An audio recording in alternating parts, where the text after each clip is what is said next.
All right, this update is brought to you by AutoZone. We'll start with the NLCS. Last night, the Phillies beat the Diamondbacks 5-3, take a 1-0 series lead there. Game 2 NLCS tonight, 5:07 first pitch in Philadelphia. The ALCS, the Rangers now have a 2-0 lead after they beat the Astros yesterday 5-4. Game 3 is in Arlington tomorrow night. And NFL news of the day, the Eagles signed 7-time Pro Bowler Julio Jones to their practice squad.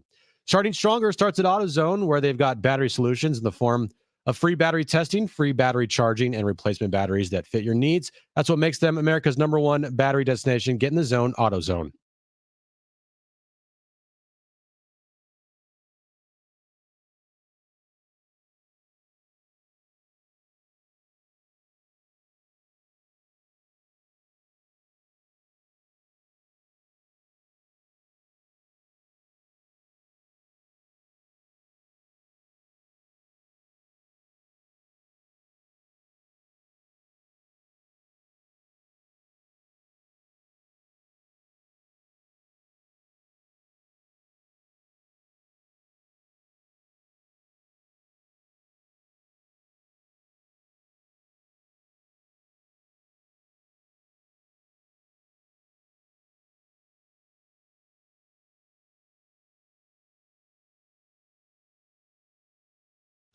All right, San Diego and Southern California, what's going on? It's hour 1 of Jon and Jim. We're with you until 6 o'clock tonight. Dave Velasquez, longtime San Diego State assistant men's basketball coach. I was over at practice today. Where were you, Jim?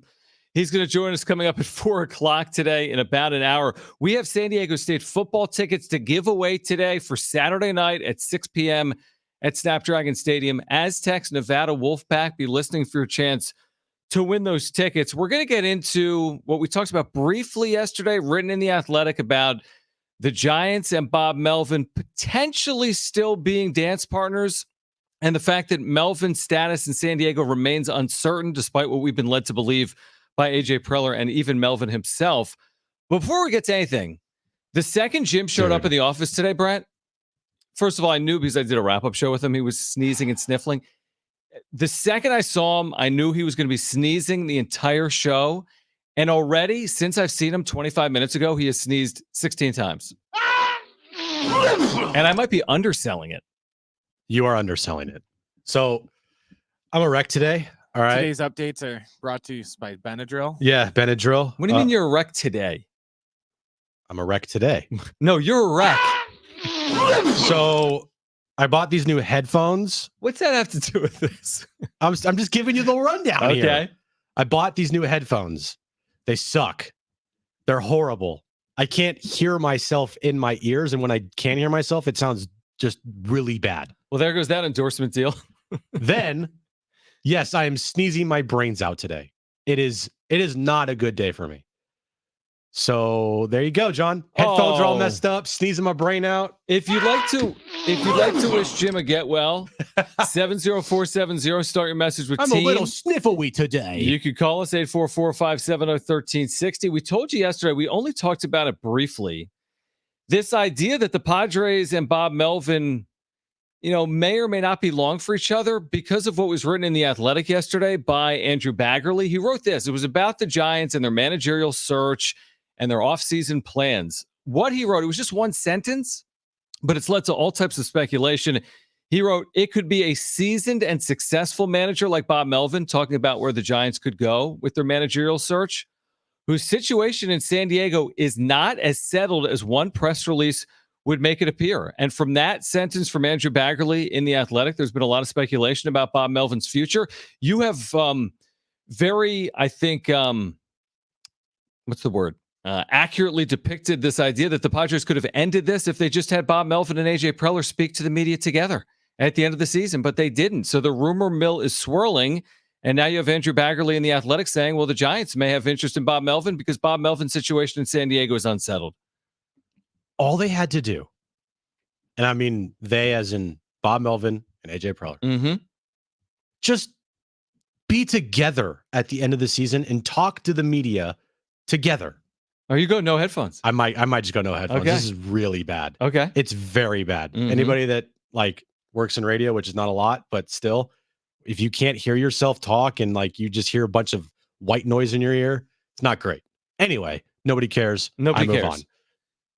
All they had to do was just talk to the media, show a united front. Actions speak louder than words.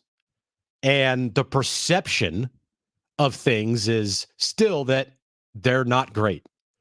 Hearing things like an uneasy truce, and then Andrew Baggerly, who is a very credible reporter for The Athletic, reporting like, hey, with the uneasiness in San Diego, I don't know if one little press release or whatever, was released down here. Did they even release a press release? No, it was like, hey, I'm coming back. Yeah.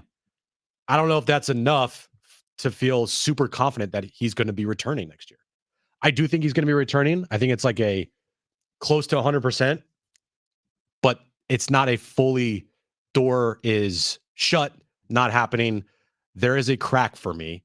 I don't know how big that crack is. I don't even know if it's worth like looking at the door and seeing if it's cracked at all. But it's interesting how this is still being something that's talked about. And it's something that's not going to go away until the Giants, the Mets, they hire their new managers. And when Bob and AJ don't speak together, and you got AJ over a Zoom call in his dark office, and Bob Melvin is moving with quotation marks, moving. Like, you don't have 25 minutes of your day. Give me a break. It's on them. And because they have not done this, the perception is now that potentially Bob could leave if someone calls the Giants and asks for permission. Can you imagine? So AJ Preller, who a lot of people thought shouldn't even have the opportunity to keep his job, but he speaks to the media a couple days after the season. He says Bob Melvin's returning. Bob Melvin speaks at least to the Associated Press, says, hey, I'm returning. If there's an about face here and Melvin is out, wherever it is, San Francisco, New York, elsewhere, I mean, can you imagine the reaction at that point? First of all, you're already on unstable footing, even just with AJ Preller, even without Melvin. Organization, you could argue, is on unstable footing. I mean, what is Preller's future? Without Seidler, what would Preller's future be? Day to day, but he's got the support of Peter Seidler. But if you lost Bob Melvin, then where are you even turning? Is it internal? Is it external? Who wants the job?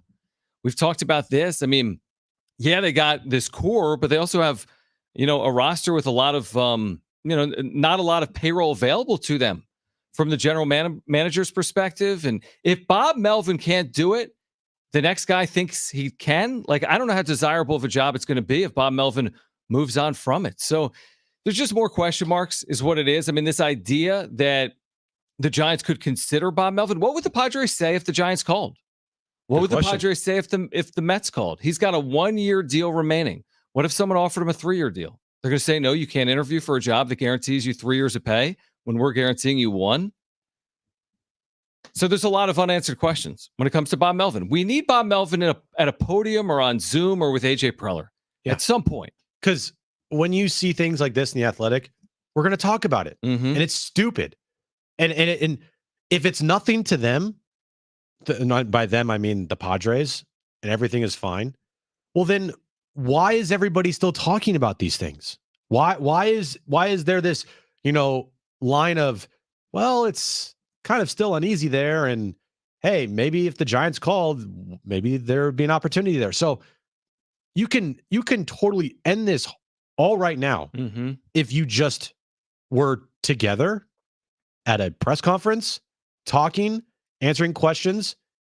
Instead, they chose not to, which that whole week, the perception just and the look was horrible. And until these teams find managers, you're going to get stuff like this being reported or said or whatever the case may be about the future of Bob Melvin with the Padres next year. Until managers are hired, that's not Bob Melvin for these teams, because of what they did at the end of the season, because of the horrible, I want to say PR look. Like, it's a straight out PR look that they failed at doing. Well, the whole week is PR 101 of what not to do to the media that Monday morning, to then waiting until Wednesday to speak with the media, to then doing it over Zoom as opposed to in person, to then not including the manager, which is something you did a year ago. You had massive missteps. The statement was misinterpreted, and they left it open to interpretation. That's why it's being interpreted by a lot of different people. And right then now. you had a meeting over Zoom, even though the year prior you did it in person. So the perception is you don't want to talk in person because you had a bad year. Yeah. And then you didn't include the manager who the GM said is back. Right. So you had 3 PR missteps in 1 week. And since then, Jim, radio silence. Radio silence. Nothing. No coaching changes, no organizational changes, no like, hey, we're starting interviewing for a GM position. Like, nothing. So they have chosen the path of everything is fine. Nothing's wrong.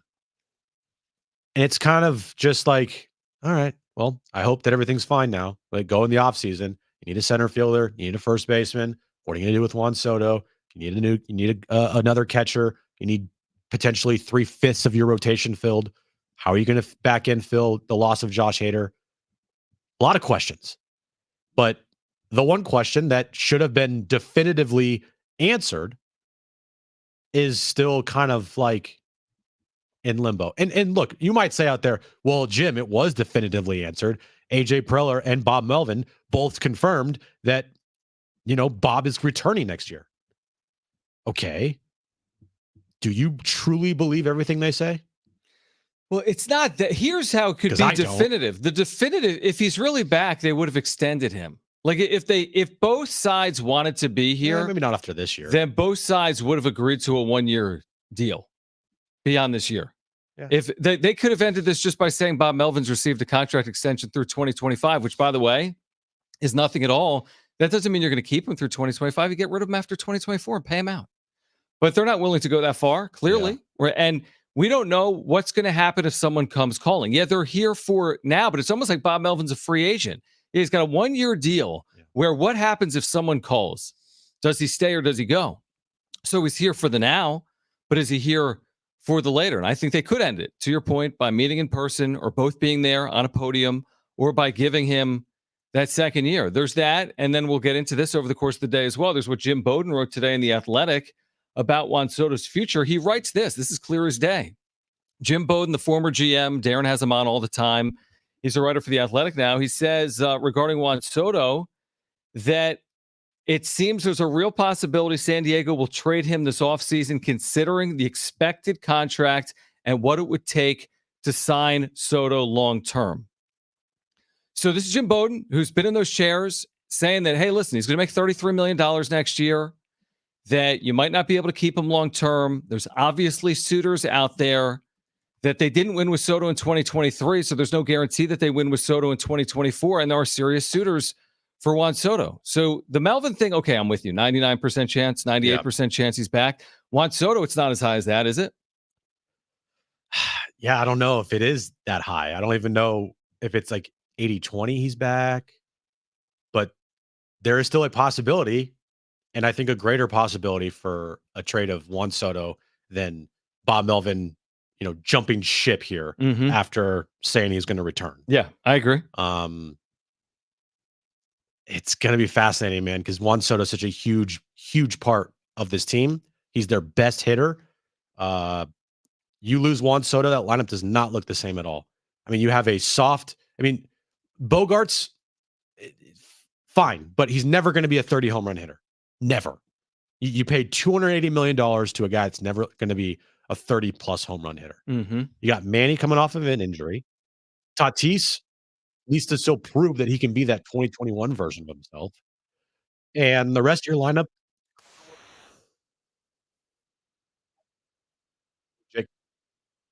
I think that he brings not a lot of value to this team for what positions they're asking him to play.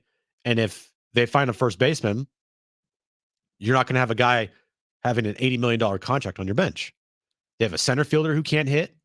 They have a catching position where they're going to need some help there as well. A lot of questions. And if the first thing you do is trade Juan Soto this offseason, that's going to be tough to, like you said, sell to the fan base and maybe even to your clubhouse. Hey, we're trying to win, but we just traded our best player. By the way, Jim Bowden goes on to say the Padres need to be prepared to up the 15-year, $440 million offer that Soto turned down that the Nationals offered in 2022, just a year ago. Before the trade, Yeah. the Nationals offered $440 million. Bowden says the Padres must be prepared to pay him more than 15 years, $440 million. Because he's got Scott Boras as his agent, and Boras, it's a pun, will play hardball. He has no issue with taking his client to free agency.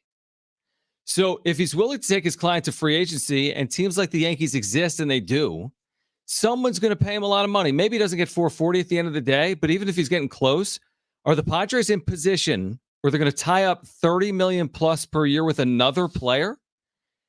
I don't know if they're going to be able to do that or not. Didn't he put a bunch of different trades in there, right? He's got 5 suitors, which are the Yankees, Red Sox, Mariners, Giants, and Cleveland Guardians. 5 potential suitors for Juan Soto if the Padres moved him this offseason. I mean, they'll have suitors all over baseball, obviously. Not going to get what you gave up, probably. And you need major league talent to help you right now. Oh, yeah, definitely. And by looking at some of these deals that Jim Bowden has, I guess, thought of, I'm not seeing a lot of major league talent here. Nothing that would even be close to replacing Juan Soto. No chance. It's like we said 2 years ago. None. It's like when you trade for Juan Soto, you think you're winning the trade because you're getting Juan Soto. I don't know if we could say that about the Padres if they move him this offseason. Yeah. Is that some clear win if they move him this offseason? They showed at the trade deadline this year that they're 100% pot committed. Mm-hmm. How can you be 100% pot committed this past year and not trade Snell and Hader, but then say you're pot committed and trade Soto in the offseason? And if you were willing to trade Soto in the offseason, maybe you should have considered moving him at the trade deadline. Yeah. You got more for him. I just look at it as if they take calls on him, okay, but if they move forward and end up trading him, I know you said it was like the curse all over again, but that's just stupidity. That's a self-inflicting wound that you have brought upon yourself, and you forced yourself into this situation. You don't have to trade Juan Soto, but the reason why you would do it is not for on-field purposes. It's for you can't pay him, or you need to control your payroll, or you whatever. But it's not because you think that it's going to help your big league club next year. As amazing as this statement is, if Preller moves Soto, it will be the worst decision, in my opinion, of his tenure. Because this is the same GM that said we're trading for Juan Soto for 3 pennant races. Yeah. He could be off by 2. I mean, he said 3, and he might not even get 2. And he didn't win with the 1 when he got in. Again, I think that a possibility of a trade for Juan Soto this offseason, I would say 80-20. 80 he doesn't get traded, 20 he does. That's still not, I don't like those odds, 80-20. But man, if they ended up pulling the trigger on this thing, you're right.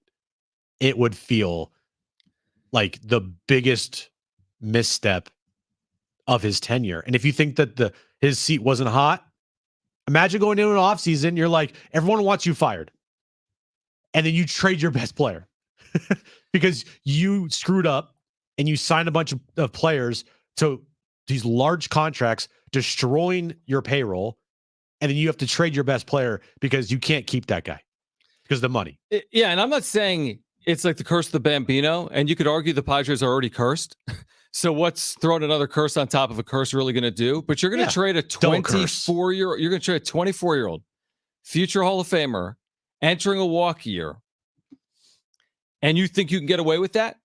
Like, what could the other side look like? He's gotten away with anything, John. But get away with it. I'm saying Juan Soto could be dealt somewhere and hit 340 next year with an 1,100 OPS and help a team get to a World Series or win it. Preller would still be back. He get an extension off of that. He's Teflon, bro. Yeah, Teflon. I'm just saying, like, you're tempting fate when you're moving a future Hall of Famer prior to his age 25 season. Yep. And that's how I feel. I don't care what you're getting back. You're not getting Juan Soto back. Don't do it, AJ. Don't do it. Ride this one out. I know we all said trade Snell and Hader at the deadline, but don't do this one. Don't do it. Just ride with Soto next year. And then if you guys suck at the trade deadline, then trade at the deadline. Even though I think he won't do it because AJ Preller just would be too scared, I think, and he's already pot committed. I mean, they'd have to be having like the worst season in franchise. They'd have to be like 16 games under 500 at that point to move him, probably. If they were at the position they were at this year, next year, they wouldn't move. They're not moving. No, they need to be. You're right. They need to be way worse off. That's hard to believe, but hey, nothing's hard to believe with a AJ Preller run team, honestly. All right, so Juan Soto, would you consider moving him? We wouldn't. 70470. You can start your message with team.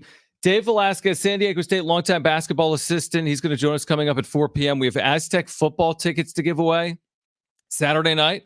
Snapdragon Stadium, Aztecs, Nevada at 6 p.m. Tickets are available. GoAztecs.com. We'll give away a pair of tickets. On the other side, the only thing in the NFL that matters more than quarterbacks. We'll tell you what that is next. Stay with us on Jon and Jim.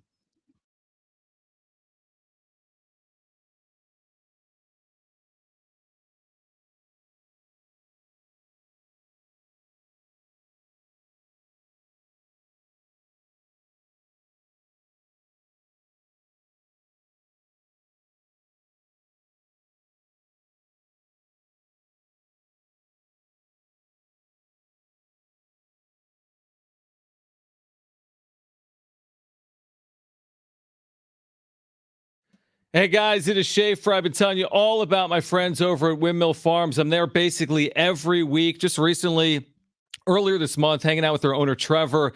It's amazing to hear about Trevor's family. They've been in the grocery business for decades. They love to support local, like Mr. G's Salsa, based right here in San Diego. They deliver and stock their amazing salsa weekly right inside Windmill Farms. Hey guys, again, it is Schaefer. Windmill Farms is the college area's natural grocer. They've got you covered for all your game day needs. In addition to game day needs, your workday needs. They've got the organic farm fresh produce and meats, the amazing beer and kombucha selection. You can take that from me. They've got their full deli with the award-winning sandwiches. I've been telling you all about their deli card. During your workday, get over there. Your 8th sandwich is free with a sandwich card. You heard me right. Your 8th sandwich free.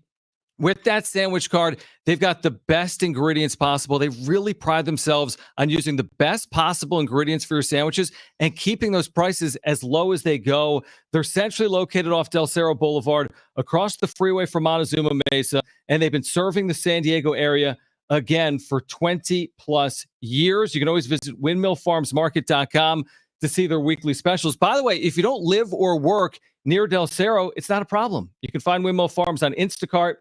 Have your groceries delivered directly to your doorstep. And again, shop local, shop at Windmill Farms.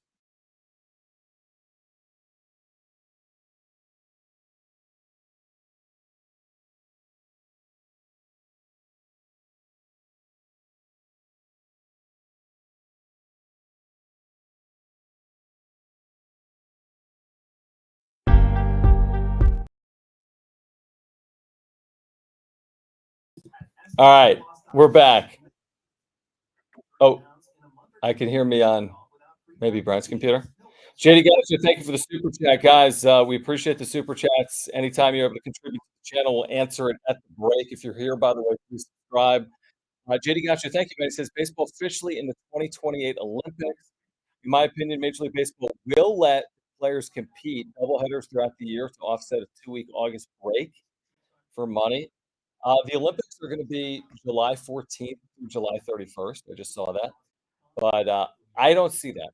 I don't see Major League players competing in the 2028 Olympics because I don't see Major League Baseball playing double headers to compensate the Olympic Games. Yeah, zero chance. You'll see a bunch of kids. They don't even have baseball in the 2024 Olympics. Baseball is a bit of an afterthought in the Olympics because there's no professional. I mean, I think they use professional, but they don't use Major League Baseball. So that would shock me.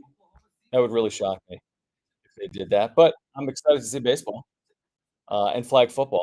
NFL apparently wants football players, NFL players in the 2028 Olympics. Yeah, not happening. No, that will happen. Probably because it'll be July. NFL players. I mean, I would think if you have flag football, you're going to use like Jim Russell, or you're going to use like Patrick Mahomes. Like football, yeah, but we'll see. All right, good talk. All right, guys, if you're here, please subscribe, smash the like button for us. Thank you for the super chats. Click that $sign below the chat box, and we will be back momentarily. Look how miserable Jim looks. He's truly that miserable right now in person.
To win those tickets. So we mentioned this yesterday. I mean, obviously, the only thing that could potentially hold really good teams back is injury. We're seeing that with San Francisco. It's not the loss to Cleveland, it's Christian McCaffrey's status, it's Deebo Samuel's status, right? Or you look at the Jets and, they had a hope at the beginning of the year of being good, but do they have that hope without Aaron Rodgers? So we get some updates today.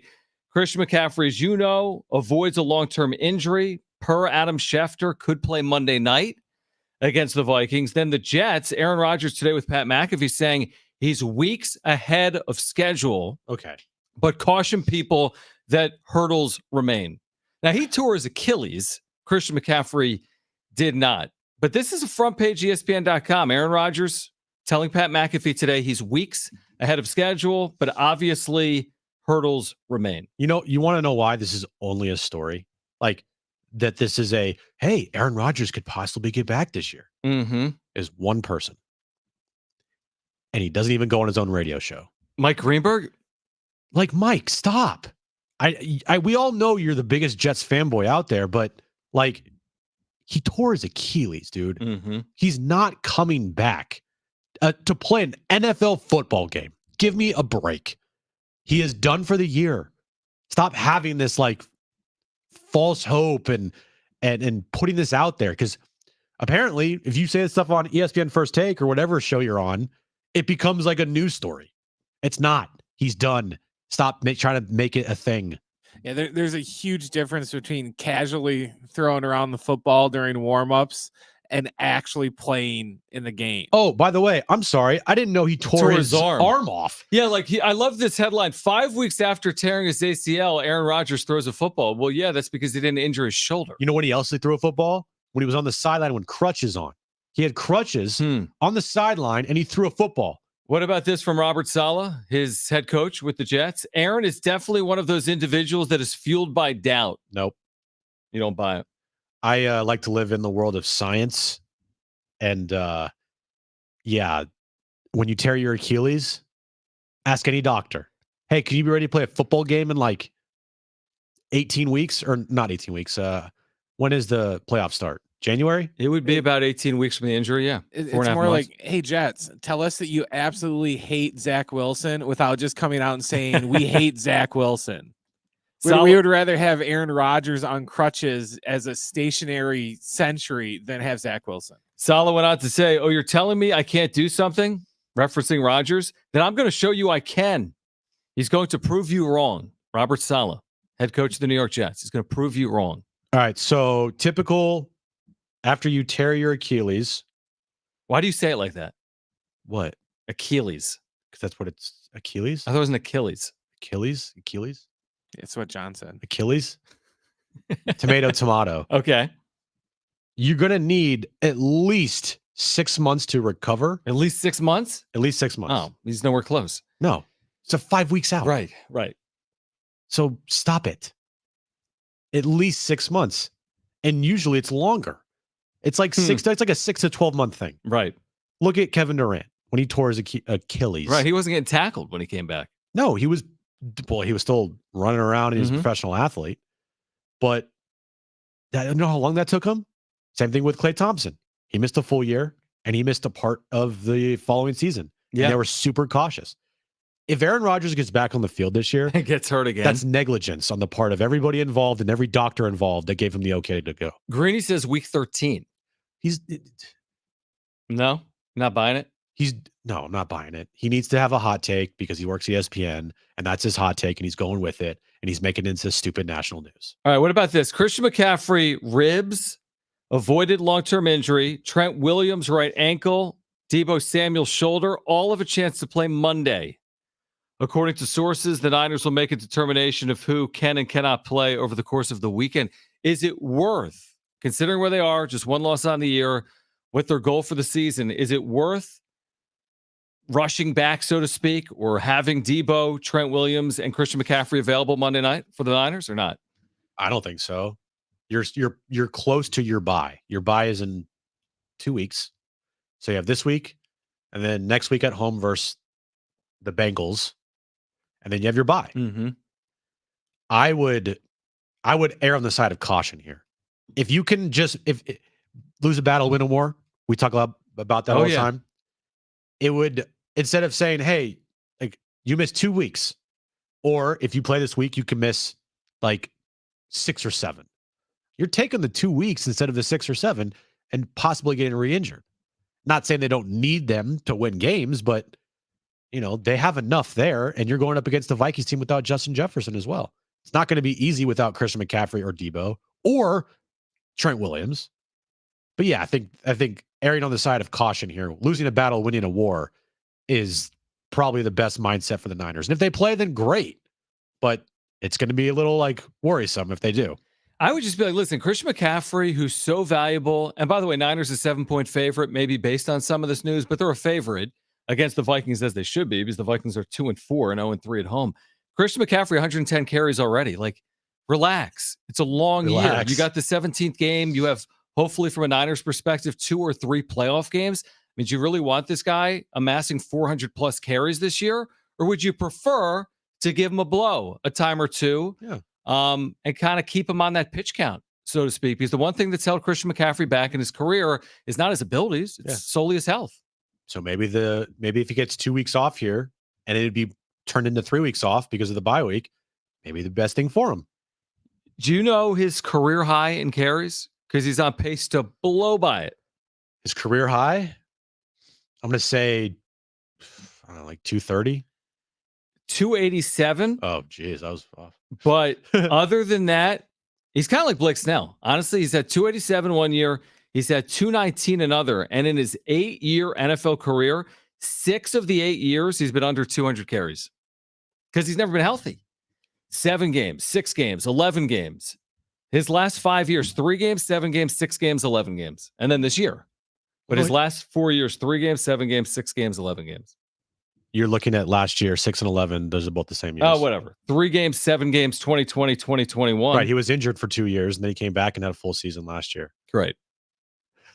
I'm just telling you. Okay. The start of his career was really good, and then he got injured, and he missed a couple years, then came back, and then got traded last year. I'm saying he's never been a workhorse. He's never been a guy to average 17 carries in a game. Well, that one year he was 287 divided by 16 is like 15 carries a game. But look at the touches he has. I'm sure he caught like 80 to 100 balls. True. Fair. He can be a workhorse, but he also is a guy that, because he's a workhorse, could get injured because they're giving him the ball so much. I agree with that. They're gonna do what's best for him, and I think it would be best for the team if he maybe just takes a week off. Yeah. Again, it's like, win a battle, lose a war, or whatever it is. The opposite of that. Lose a battle, win a war. Lose a battle, win a war. Yeah. Potentially. I mean, they're 5-1. And again, does seeding matter? Yeah, it's going to matter. But at the end of the day, did seeding matter? Was seeding the reason why the Niners lost the Eagles last year? Or was it because they lost their quarterback in the NFC Championship game? It wasn't because of the location.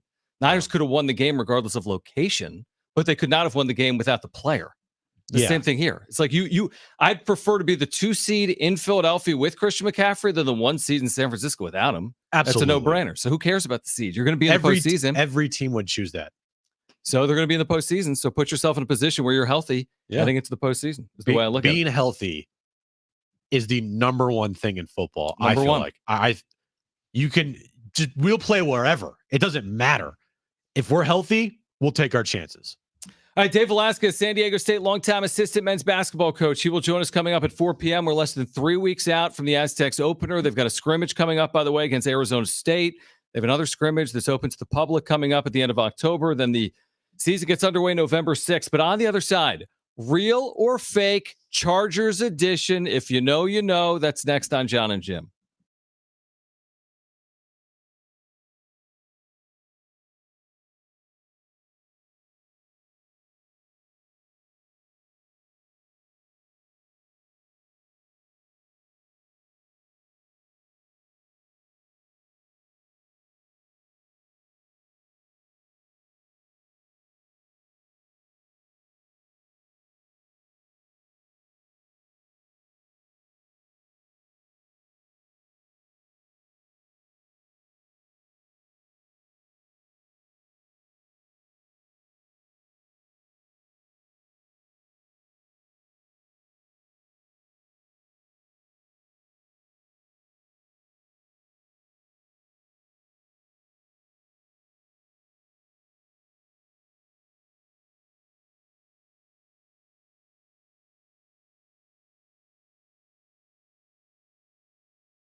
Chargers fan or paid actor? The curious case of LA loyalty.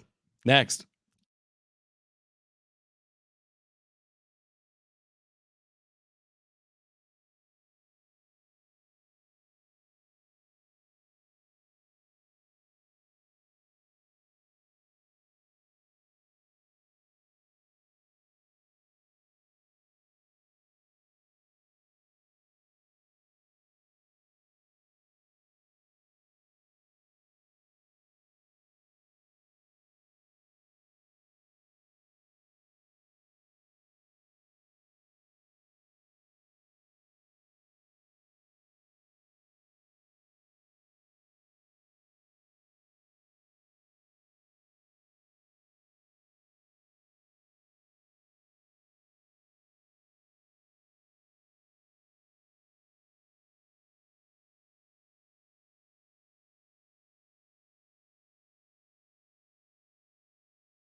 All right, Chat GPT.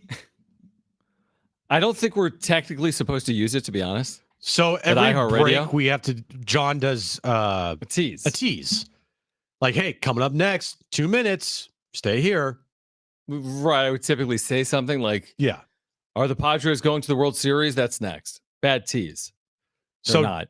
John went to Chat GPT. So, yeah, because I knew we were talking about this Chargers fan and whether she was an actual fan or not, which is a complete indictment on the Chargers that we're even asking that question, but whatever. Right. So I asked Chat GPT, create a catchy headline questioning whether a fan of the Los Angeles Chargers is an actual fan or a paid actor.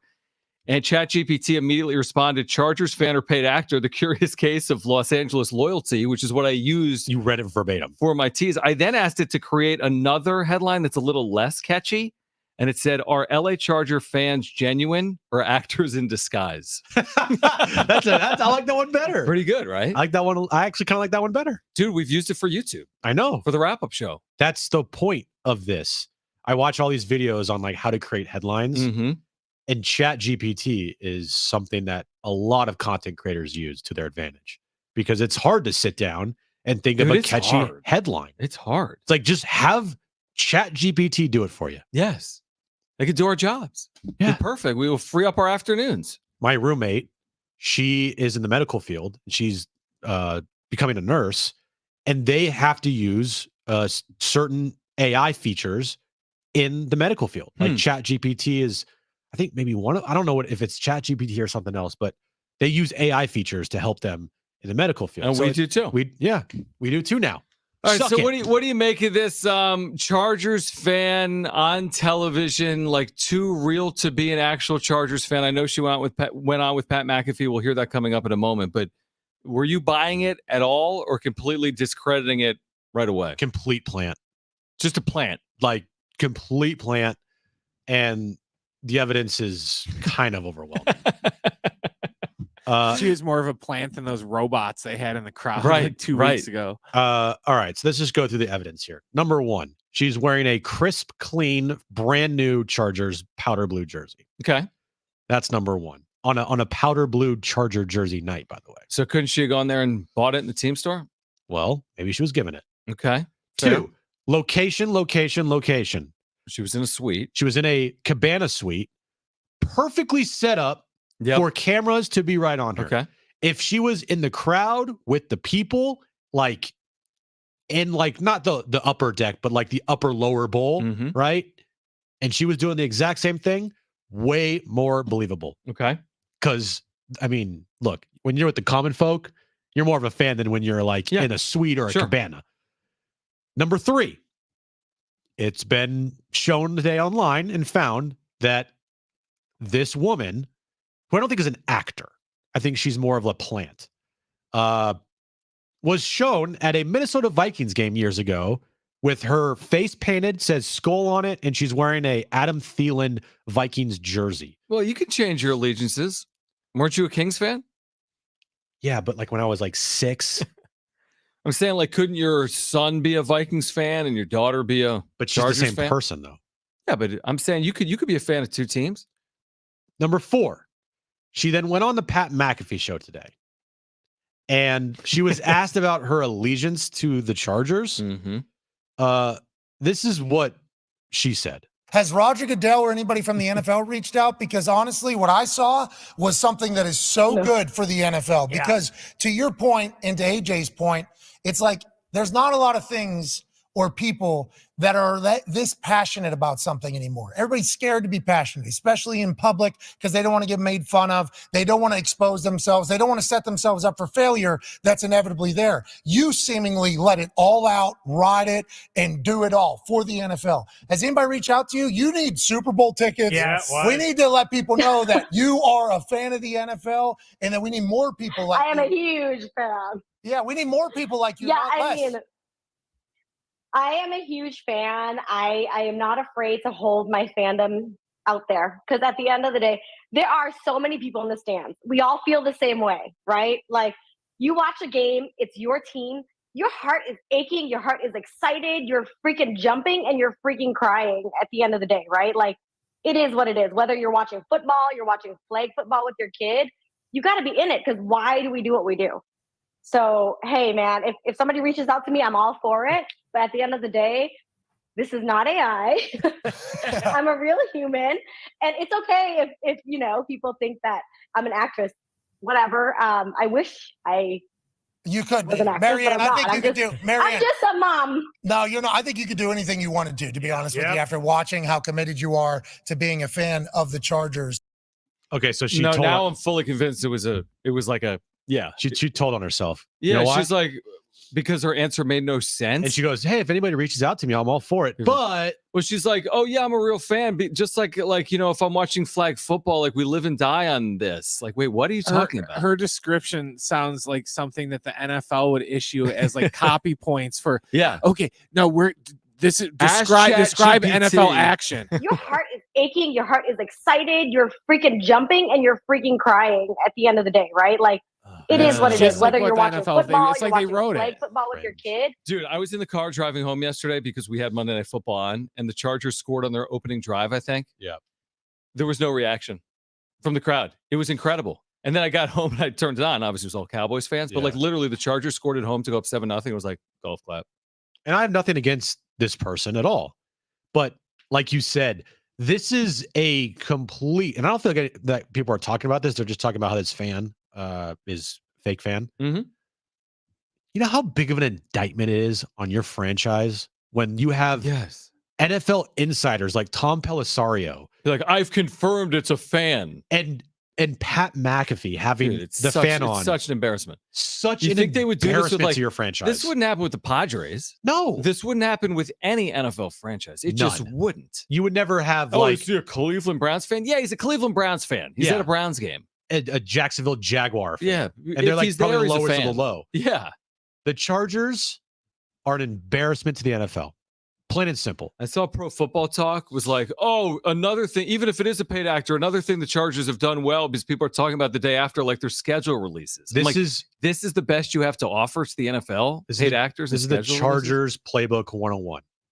This is them knowing that they can't resonate in the normal way NFL teams resonate. So they have to do cringy stuff to try to resonate with everybody else. And you know what people are talking about today? Her, not the fact that they lost and to that fall to 2-3 overall. Brandon Staley is one of the worst head coaches in football, and that Justin Herbert actually is kind of proving to be mid. On the other side, Dave Velasquez, San Diego State longtime assistant coach. We have tickets to give away for the Aztecs of Nevada on Saturday night at Snapdragon Stadium. We have Howl O'Scream tickets to give away. Hour 2, kicking it off with Dave Velasquez from San Diego State next.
All right, this update is brought to you by Staples Stores. The NLCS Phillies have a 1-0 game lead there. Game 2 later tonight, 5:07 first pitch in Philadelphia. Rangers, they have a 2-0 series lead versus the Astros. Game 3 tomorrow night in Arlington, Texas.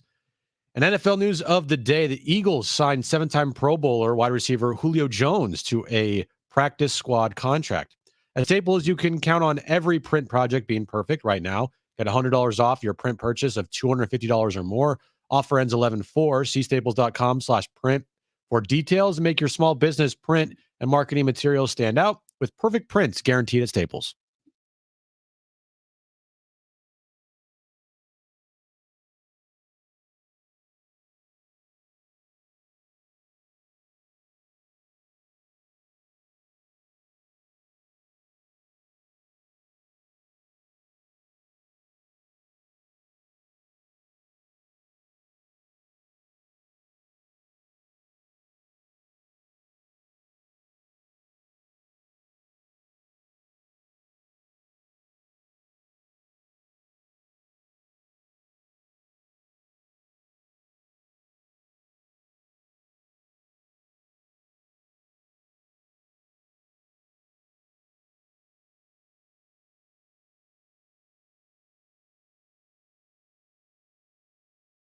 All right, San Diego and Southern California, what's going on? That open on cue, because we're less than 3 weeks out from San Diego State's opener for the 2023-24 season at Viejas Arena, Cal State Fullerton.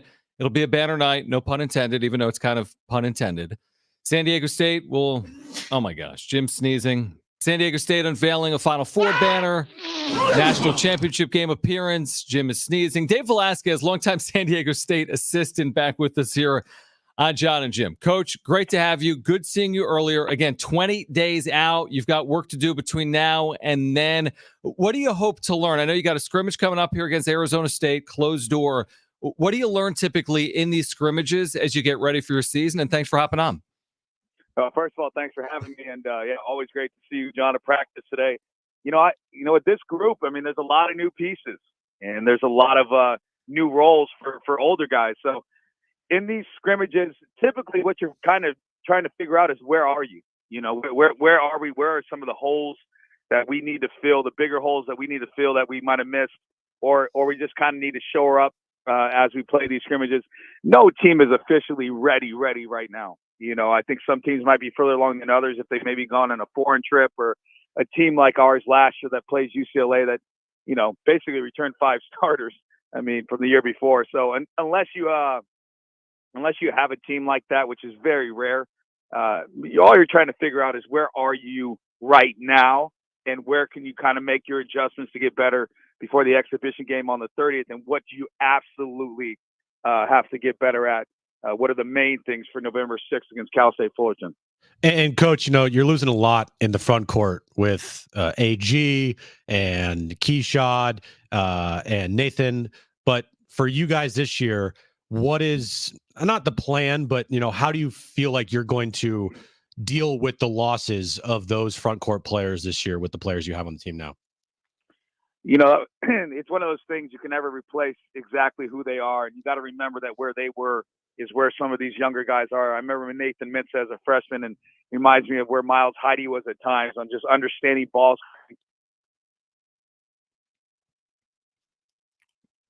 Oh, we may have, Coach, we might have lost you.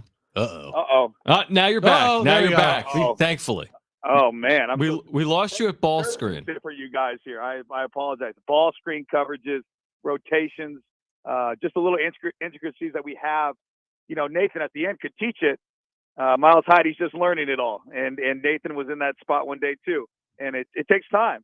And you can't ever try to replace those type of guys. And, everyone will eventually get there. But this is not a year we're going saying, okay, now we just got to go find, someone's got to do everything that Nate did, everything that AG. No, that's not how it works. You're going to find different ways to play the certain guys that best fit their strengths, best fit this new team. Every year is a new team. And I'm excited about how we're kind of leaning in the right direction right now. And I cannot wait for Saturday to play someone else and see them play someone that hasn't practiced against the same guy for 4 or 5 months now, it feels like. Dave Velasquez with us right now, longtime San Diego State assistant. Again, the Aztecs opener is November 6th at Viejas Arena. It's coming in just 20 days. What are your expectations for Darion Trammell year 2? He had the phenomenal finish to the season, obviously, was incredible in Louisville, the way we all remember it. First year in the Mountain West, I mean, it is always tricky, or can oftentimes be tricky for a player, even veteran players transferring in. So what does year 2 look like oftentimes for players that have transferred into your program? Oh, they're just so much more comfortable. I think for Darion Trammell, Coach Dutcher's mentioned it. He's talked about it. And when I heard him at Media Day, I mean, just the comfort level of there's so many things that were unknown your first year that are now known. How the coaches are going to be after a win, after a loss, how the coaches act in January, December. Who are your teammates? You don't even really know who somebody is until you go into the battles with them. And he's just comfortable. He's much more comfortable on both sides of the ball. He understands our defense's rotation. He understands what we all expect out of him. And to be honest, what I'm expecting out of him is to be the example for the BJ Davis, the Miles Bird, to be able to say, guys, look at how Lamont and Butler and Darion are getting the job done. That's how it's supposed to look. And that's, you got to remember when Darion first got here this time of year last year, I was saying, Darion, look at Lamont, look at Adam Seiko. That's how it's supposed to be done. And now in 1 year, Darion can now be the example for the younger guys. Coach, new player on your team, Reese Waters. He is, highly transferred, highly, sought out from USC. Scorer. Is he a type of player that you guys could envision as being a go-to guy later in the season or right away? We expect right away. I mean, we expect right away. I want to say go-to guy necessarily, because I think we have a lot of go-to guys. But to be a guy in that rotation of a guy we can really rely on, you got to realize, a guy who's really done it at this level. I mean, it's so much different being a transfer that came from a Pac-12, came from a Power 5 conference, and played against high competition, played in the NCAA tournament, had 2, honestly, pretty good games in the 2 years that he played in the NCAA tournament. So a guy that understands what it takes to win, to get it done, you can hopefully rely on earlier than others. And by the way, boys, I apologize for my voice. John was just at practice. It takes me a little bit to recover every day.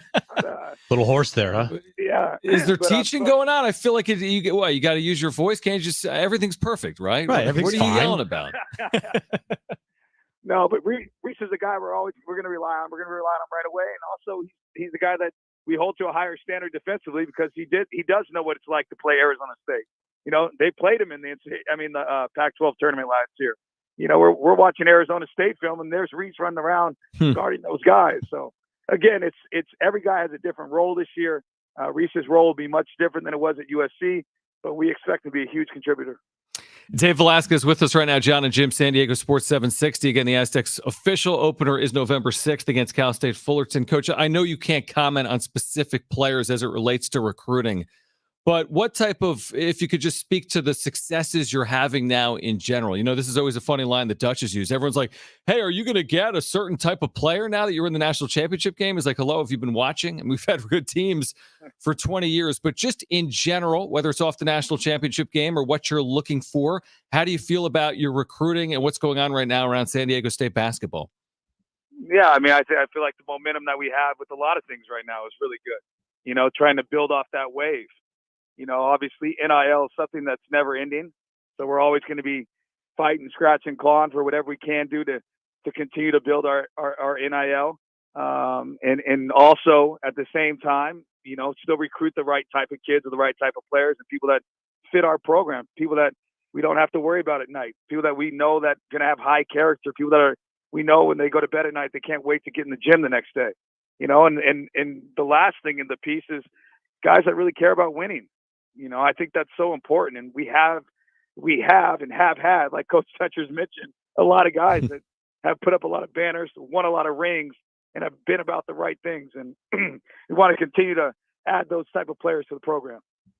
How short has this offseason felt to you? Like, has it felt like you have had any time off, or is it like go because of the long season last year, obviously making it to the national championship game? it definitely felt shorter than most, but I'll be honest with you. No coach in the world wouldn't change a little short of an offseason Yeah.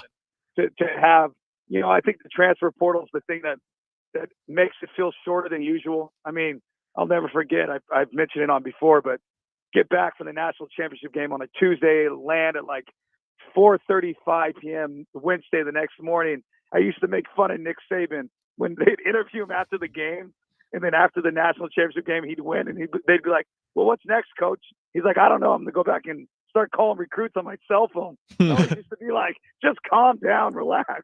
Well, our entire staff was in the office the next day working the portal on a Wednesday after the national championship game. So I get it now. You get it now, yeah. I mean, it is amazing. The business of college basketball, I mean, just the business of sports. I mean, it really is year round. And when you play until the 3rd of April or whatever it was, and then you're back on the floor in the summertime, it just feels like it's a 365-day a year job. Coach, we're excited. We cannot wait. Go drink some tea. Yes. I would say, what do I drink? I drink throat coat. Do you know that? There's a tea I drink. No joke. Sounds wrong, but okay. No, it's throat coat. Throat coat. When you're a coach, you like, write it down. Seriously, go buy some throat coat. Yeah. And text me if it works. Dave Velasquez, Awesome. Coach, appreciate it. We'll catch up with you soon. Thank you. Appreciate you guys. Go Aztecs. All right, Dave Velasquez, longtime assistant at San Diego State. You know that feeling? Throat coat. Throat coat.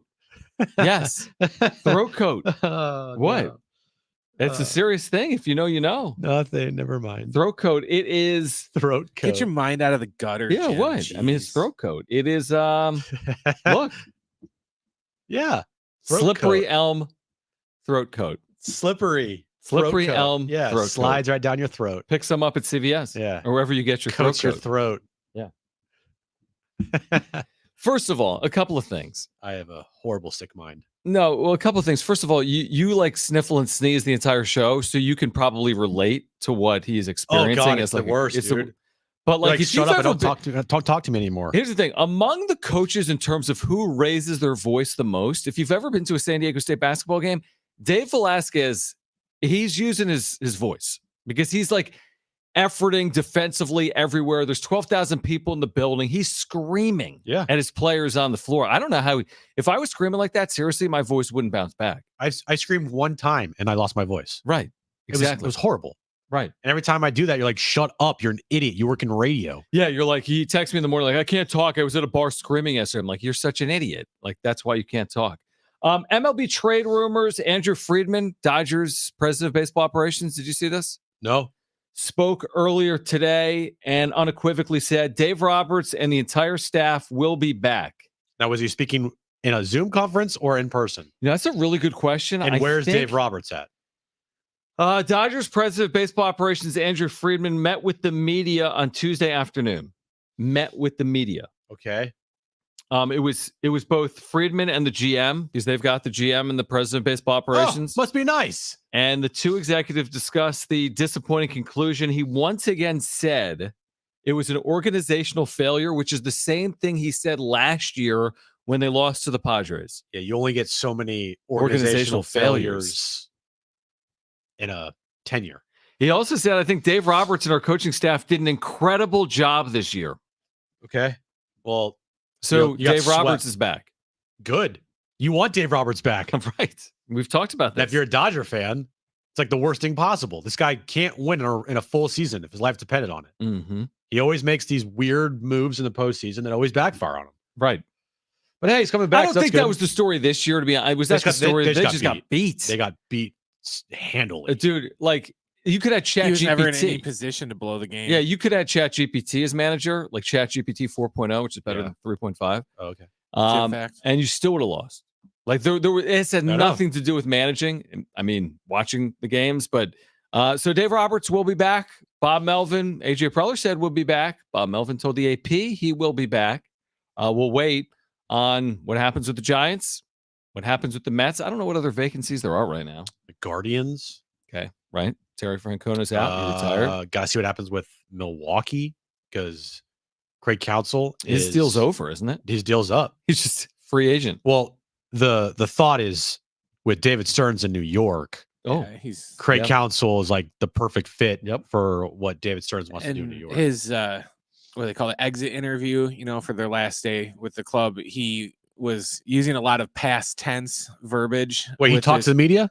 Yeah. Oh, so you can, as a manager, talk to the media after the season ends. And he used a lot of past tense verbiage, so it made it sound like he's not coming back. He spoke to the media after the final Brewers game of the season or following the season? I think following. Okay. One of the two. Either way, they said that he was talking in past tense. So yeah, it is. Must be nice. Okay, so a couple of things here. By the way, coming up this hour, your chance to win a 4-pack of tickets to Howl O Scream. We still haven't gone, by the way, like us three. Maybe if I went, it would scare the literal snot out of me. Potentially. And I would stop sneezing and sniffling. Correct. Like so a we could baby. we should still go. This is not me. This is not on me if we don't go. What? Yeah, it I don't hear anyone. You guys aren't saying pick a day and time. Well, you're the Do one I have that's to arrange this? Yeah. It's the person. Well, yeah, because if all the other times we pick the day and time, and then you go, okay, and then you just don't go. So if I was like, hey, let's go to the movies, and I'm the one that suggests it. Yeah. Then it should be my job to pick out the day, the time, and the movie. You are the one that suggested that we go to this. So it's your job to pick out the day and the time. Okay. Well, my opinion is you're the only one that has kids. So me and Jim can pretty much go whenever. So True. It's up to you on, we don't want to go, okay, we're going to go on Thursday. And you go, oh, I can't. I have Jones or something. Yeah. So Yeah. that's true. why it's up to and you. I do always have something. If you think about it. But I'll look at my I schedule. emailed Ben today to remind him to get us passes because I said something on Saturday during the Aztecs. So Okay. Then I'm I've getting already- them. So What's the Balboa Park one called? Because I went to that, whatever that's called. Balboa. what are you asking us for? You're the one that yeah, went. we don't know. I don't remember I don't know what it's called, but it was good. I'm assuming that this is kind of like this. But Okay. It's a haunted house. But with the SeaWorld budget. All right. So Oh. we'll give away Howl O Scream tickets this hour. Next hour, we will give away San Diego State football tickets, which leads us to San Diego State football for a moment. Aztecs winning at Hawaii, as we talked about yesterday, 3-4. They're a 14-point favorite. Okay. Nevada has lost 16 consecutive games. Okay. So a little bit of a desperate situation, you would say, for the Wolfpack, but they Just a have little not. bit. They've been outscored an average of 39-17 this year. Is that good? For their opponents, yes. Very good for their opponents. Yeah. So you have Nevada at home. Then the final 4 games you need to win 2 to get to 6-6 to get to bowl eligibility. You've got Utah State at home and Fresno State at home, not in that order. You have Colorado State on the road. You have San Jose State on the road. How would you, like you said earlier, or with JR in the March to Kickoff the other day, you'd sign up maybe for 4-4. You still feel that way? If you're 4-4, you can get to 6-6 with what they have to come after Nevada, final 4 games? Yeah. Okay. There's a must win on Saturday night. Mm-hmm. You get to 4-4, you feel pretty good about having, weathering a 4-game losing streak, getting back to 500, and getting, within striking distance of getting those 6 wins to get you to a bowl game. The Fresno State game at the end of the year is the toughest remaining game on their schedule. Mm-hmm. I would say then Colorado State at Colorado State is the second toughest. But if you can take on Nevada, San Jose State, get those 2 wins there, and then Utah State at home. you got to win at home versus Utah State, then it makes the Colorado State game and the Fresno State game not like must wins for a bowl. Correct. Right. You want to have your 6 wins heading into Fresno State, not 5. You don't want to rely solely on beating Fresno State at home because Fresno State right now is 1 loss and it's been one of the best teams in the group of 5. Well, that means you got to win against Nevada. You have to beat San Jose State, and you have to beat Utah State at home. State at home. Correct. Those are the 3 must wins. And then the Colorado State game on the road, it's going to be tough. Same thing with Fresno State. Mm-hmm. But you can't lose against Nevada, San Jose State, or Utah State and expect to go to a bowl game this year, because that's going to be tricky against having to win at Colorado State and then having to win against Fresno State at the end of the year. Yeah, what's interesting is that 2-4, it was like, hey, this isn't, it's uphill. You got to go 4-2 to close, if not better. And now after you beat Hawaii, it's like, it kind of is attainable. Nevada, again, 0-6. So now all of a sudden you beat them, you're a 14-point favorite or 13.5. You're 4-4, and now you got a bye week. And I think at that point you start to believe, hey, we can win 2 of our last 4 games. We don't have to go perfect. We Yeah. have to go 4-0 to finish the year to get to a bowl game. So it's interesting. I mean, it's a long year. The 4 games they've lost, they were dogs. The 3 games they've won, they were favorites. Her favorite this weekend. They'll likely be a small favorite against Utah State should they win this weekend. See about San Jose State, Colorado State, and Fresno State. But yeah, I mean, you get to 6-6, and they're in a similar spot to the spot they were in last year. Yeah. What'd they finish? 7-6. 7-6. Now they lost. They were 7-5, lost a bowl game. Right. So they weren't 6-6, but they were 7-5 and lost a bowl game. You could still get there if you win a bowl game. Get to 7-6. Yeah. It's Again, not the goal at the beginning of the year. No. But better than the alternative of going 4-8 when you were 2-4. You know, you go 4-8. It's like changes. Now, I'm not saying that if they make a bowl game this year and happen to go 6-6, it's like everything's great, because that's not a good standard to have. Is just being 6-6 and going to a bowl game and whatever. Like, you want to be better than that as a program, and I think they want to be better than that as a program. So after losing 4 in a row this year and starting the season off 2-4, if they can get to 6 wins and they can get to a bowl game, that's a nice accomplishment. But that's not even close to the goal that this program has set for themselves. Is number 1, winning a conference championship, and then 2, kind of ride in it and see if you could potentially be like an Air Force right now and having a path to a New Year's 6. By the way, speaking of Air Force, remember we watched him a couple of weeks ago? We're like, this quarterback's like Patrick Mahomes, but better. Zach, what was it, Larry? Air Force? Remember the Air Force quarterback? He was unbelievable. It was like, why are they throwing the ball down the field? He was like 7 of 8, 200 yards, and he ran for like 150 yards. Anyway, he's out indefinitely. Got hurt against Wyoming. They're 6-0. They're the group of 5 front runner to get to a New Year's 6 game. That may change. They're without their starting quarterback moving forward. They still have Army and Navy and Boise State. But the Mountain West is well positioned. Fresno State, Wyoming, Air Force. Someone could win it. Someone could get to the New Year's 6. We'll see if San Diego State can get back into that conference title race. They'll need some wins, including Saturday night against Nevada. We have tickets for you. We'll give those away in the 5 o'clock hour. On the other side, let's get to the wrap. Still ahead this hour, your chance to win that 4-pack of tickets to Howl O Scream. It's Jon and Jim on a Tuesday. Don't go anywhere.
All right, the wrap coming up next, plus your chance to win a 4-pack of tickets to Howl O Scream at SeaWorld this hour. Don't go anywhere.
All right, this update is brought to you by Staples Stores. The NLCS game number 2, about a half hour away. First pitch in Philadelphia. Phillies have a 1-0 series lead there. The Rangers in the ALCS have a 2-0 series lead versus the Astros. Game 3 tomorrow night in Arlington for the Rangers.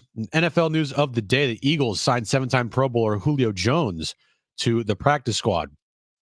$10 says your local Staples now accepts Amazon returns. Now, when you return an Amazon order at Staples, you receive a coupon for $10 off your next Staples purchase of $30 or more. Exclusions do apply. Staples, your new favorite place for amazing Amazon returns.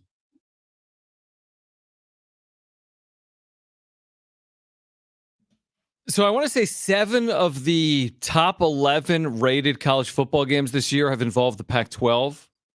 I think maybe 5 or 6 of those involving Colorado, another 1 or 2 Oregon. Oregon-Washington this past week was the top-rated college football game in the nation. So the Pac-12, oh my gosh. Brian, help me. I would say, why don't you just go home, but I'm actually going to leave you at 5:40. I told Jim, I haven't told Brent. But you got to turn your mic on. I threw my shoulder out sneezing there. It hurt. Jim's gonna need Tommy John surgery. From Seriously, sneezing. Tommy John nose surgery. Anyway, 7 of the top 11 rated games on TV this year have involved Pac-12 teams, and the Pac-12 will not exist next year. It's called irony, Jim. You thinking about sneezing again? I'm trying not to. Have you considered? I've talked to every month. I ask you. I plead with you. Have you considered an allergist? Do we have an allergist listening? Is there someone that can help Jim? Every 3 weeks, he can't communicate. He sneezes. He can't talk. He sniffles. Can someone please help us? Because Jim won't help himself. Can an allergist come to the office? Have you ever been tested for allergies? He's like, no. Like, you have the worst allergies in the world. Why? And it can be solved simply. You go to an allergist. They Like they put little pins in your arm and then they see what swells and up. they say, "Oh, look, you're allergic to trees," and then we keep you away from trees for the rest of your life. Well, then I'm dead. Right, or they give you some special allergy medicine that's better than whatever you've been taking, which is awful because whatever you take sucks. Because whatever you take never works. Stop taking it. Why are you yelling at me? Because I hate. He's like, I just take allergy medicine all day. I'm like, and then you get even more sick. Gosh. Sorry. All right. This hour, your chance to win a 4-pack of tickets to Howl O Scream. Next hour, Aztec Wolfpack tickets. Allergists, feel free to help. Help me. Dude, all the people at Hollow Scream are going to be afraid of Jim because he's going to be sneezing on them. Howl O Sneeze. Hello, sneeze. But Gosh. Bum. All right, let's get to it. It's time for The Wrap, presented by Sombrero Mexican Food. Check out their website at sombreromex.com. Aaron Rodgers said today on McAfee Show he's ahead of schedule on his Achilles recovery. Do you think he's going to come back this year? No, this is all talk because he wants to stay relevant in the news cycle. And if he was ruled out for the year, he wouldn't be relevant. Now, he goes on Pat McAfee shows every week, so he's staying in the spotlight.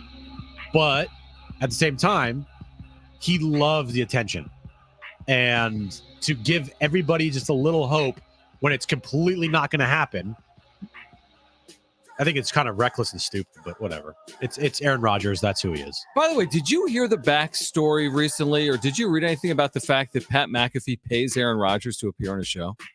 Not surprised. Yeah, no, which isn't. I mean, by the way, that's a common practice in media, right? You could get a manager on. You could, yeah, absolutely. Exactly. I think he was going on there because they're boys. Well, maybe as a solid to AJ Hawk because they're probably. Yeah, I don't know. I didn't assume that he was being paid to appear on a platform like ESPN. That's how it works now. And you see it all over every radio station. They don't get on coaches and players because they're buddies. They might. There's a couple instances where they might. Yeah. But flagship stations, like majority of flagship stations, the reason why they get players on and we don't is because they have flagship. Well, they have flagship, but those segments are sponsored. Those are like, hey, this is a so-and-so segment sponsored by whatever. And they get somebody on to whatever, So, well, it's heaven for Rodgers because he gets paid to come on a show where he knows they're not going to ask him anything remotely tough, and they're just going to let him go on there for 10 minutes and say whatever the hell he wants to, and he's going to get paid for it. So the Jets schedule, remember, Mike Greenberg says week 13 is when Aaron Rodgers will return. So that would be what, like December 3rd? 3 months after the injury. 0% chance. It's a 6 to 12 month injury. And Mike Greenberg says within 3 months, maybe about 11 or 12 weeks in, he'd be back for Jets Falcons in that playoff push. Mike, why don't you focus more on doing your actual radio show, which you don't do, than concerning yourself with a guy coming back this year when he tore his Achilles in week 1? Has anyone looked that story up? By the way, Google Mike Greenberg and like summer radio. He literally did like 4 of 81 shows of his own show. It's the Mike Greenberg show. And he got paid for it all too. I would assume. Next question. Stealing money. Should NFL players play flag football in the 2028 Olympics? I mean, I'm fine with it. I got nothing against it. It would make it that much more entertaining, and I would 100% want to watch it. But are the other nations going to have a chance? Imagine if Patrick Mahomes is out there and he like tears his ACL. Oh my gosh! Well, on WBC the flag football field. True, dude. But who's on like Team Sweden? Good question. I don't know what I mean? Like, isn't the U.S. team going to be pretty stacked? It's an American game, isn't it? See, here's the thing: the WBC, they're still playing baseball. Yeah, they're not. Flag football and football are not the same thing. Do we really need to send Patrick Mahomes to the Olympics to beat other countries in flag football? Gotta bring the gold. How good would our flag football team be? Well, just because we're good at tackle football doesn't mean it's going to equate to flag. Dude, Christian amazing. Christian McCaffrey, like Patrick Mahomes, Travis Kelce, Tyreek Hill against like Team Sweden. I feel like we should be dominating. We should dominate. Yes, in Los Angeles in the 2028 Olympics. Easy. Like, that's beyond Dream Team 92. I'm sorry. 2028 Olympic flag football is well beyond It's 92 Dream Team. It's flag football. So Next question. Yeah, you're not going to have to tackle anybody. Will the Chargers make the playoffs? no, they suck. Brandon Staley sucks. You see what Steve put out on Twitter last night? I did. You're talking about Hartman? Yeah, He called Herbert Rivers. Phillip Rivers 2.0. Well, since 2020, when when Justin Herbert came into the league, he leads the league in fourth quarter interceptions. Who also threw a lot of interceptions in the fourth quarter in close games. Tyrod Taylor? Close. He did play for the Chargers, though. I know. He did. He did. Yeah. Phillip Rivers did. Doug Flutie. Oh. Phillip Rivers. Justin Herbert, he's 27-27 as a quarterback. That's crazy. Now, that does not have to do all with him. Well, of course not. His coach is a buffoon. The owner of the team is a jackass, and everybody else involved in the organization is stupid and incompetent. But other than that, they're great. They have a fan now, though. They have one They fan. do. They have Super that fan. They have that one Who's fan. also a Vikings fan. Yeah. Kick rocks, Bolt man. Yeah. Okay, so here's the deal. They're 2-3. Okay, so they're in third place in their own division, and a year ago they lost the wild card. They have been in the postseason one time since 2018. One time since 2018. So I wouldn't be overly optimistic. They have not won more than 10 games since 2018. There's now 17 games. So no, I mean, I'd say it's 50-50, maybe 49-51, but I wouldn't be holding my breath on it if I was a Chargers fan. Next question. Is Saturday a must-win for the Aztecs? The must-win question. Yes, the must-win question, and it's 100% a must-win. They lose against Nevada, pack it up, season's over. No bowl game.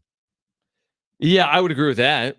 So it's a must-win. Yeah. To get to a bowl game, it's a must-win. Yep, You absolutely. have a team that has lost 16 straight, and you're at home. You got to win. You just have to win. This lends credence to your argument. This has got to be the complete game, the 60-minute, step on someone, win 40-10 type game. Sure.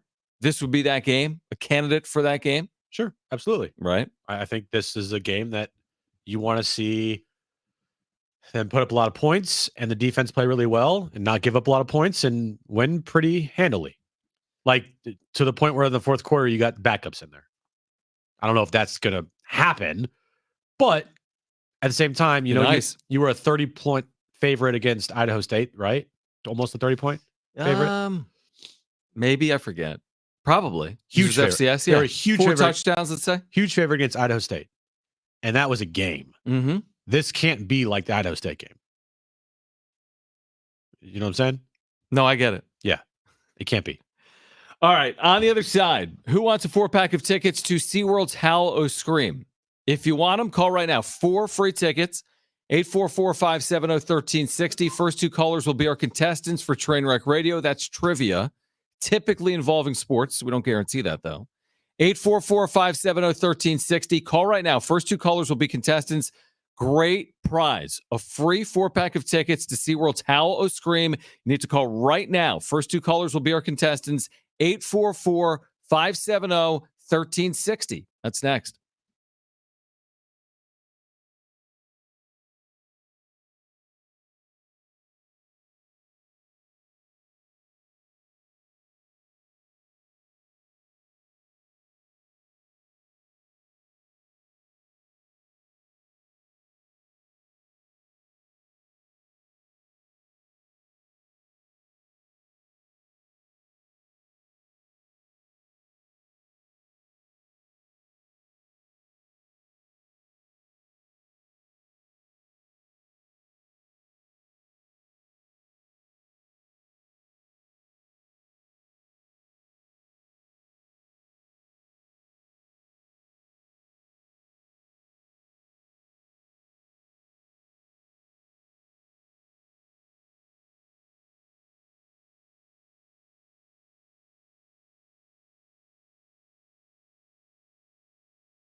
All right, Trainwreck Radio coming up next. We'll give away San Diego State, Nevada tickets for Saturday night at Snapdragon Stadium in the 5 o'clock hour. That's next.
You know what happens this week, Jim?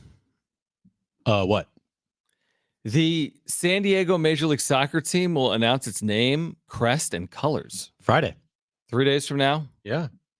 Tuesday to Friday. 3 days. Any guesses on what the colors will be? Well, you've seen their Instagram posts? No. It's been very like ocean, bluey, blue-white. Let me check real quick. Yeah. And I think it's SD or San Diego FC on Instagram right now. Or SDFC. SDFC. And there's only a few posts they have on their account. And they're all cryptic. Is that the right one? I don't know if that's the right one. But we'll get a name officially on Friday. We'll get a color combination. We'll get a crest. Friday, I think they announced that or unveiled that at Snapdragon or outside Snapdragon Friday night. Interesting. Interesting, right? Very interesting. Are you curious? Yeah. I'm very curious. I love names. I love logos. I love marks. I like branding. San Diego MLS. I don't even know. You haven't seen it? I don't know what their handle is. Okay. Whatever. But anyway, we're going to find out Friday. I hope it's not just generic. I hope it give us You some mean colors or give us some crest or name? Well, I feel like the name's going to be STFC. Mm-hmm. But the colors, I don't know. Give us something cool. You don't just want blue and white? Yeah. I don't You want some color? Yeah. Just blue and white's kind of like the Wave have like every color. And you're playing in a stadium that's red.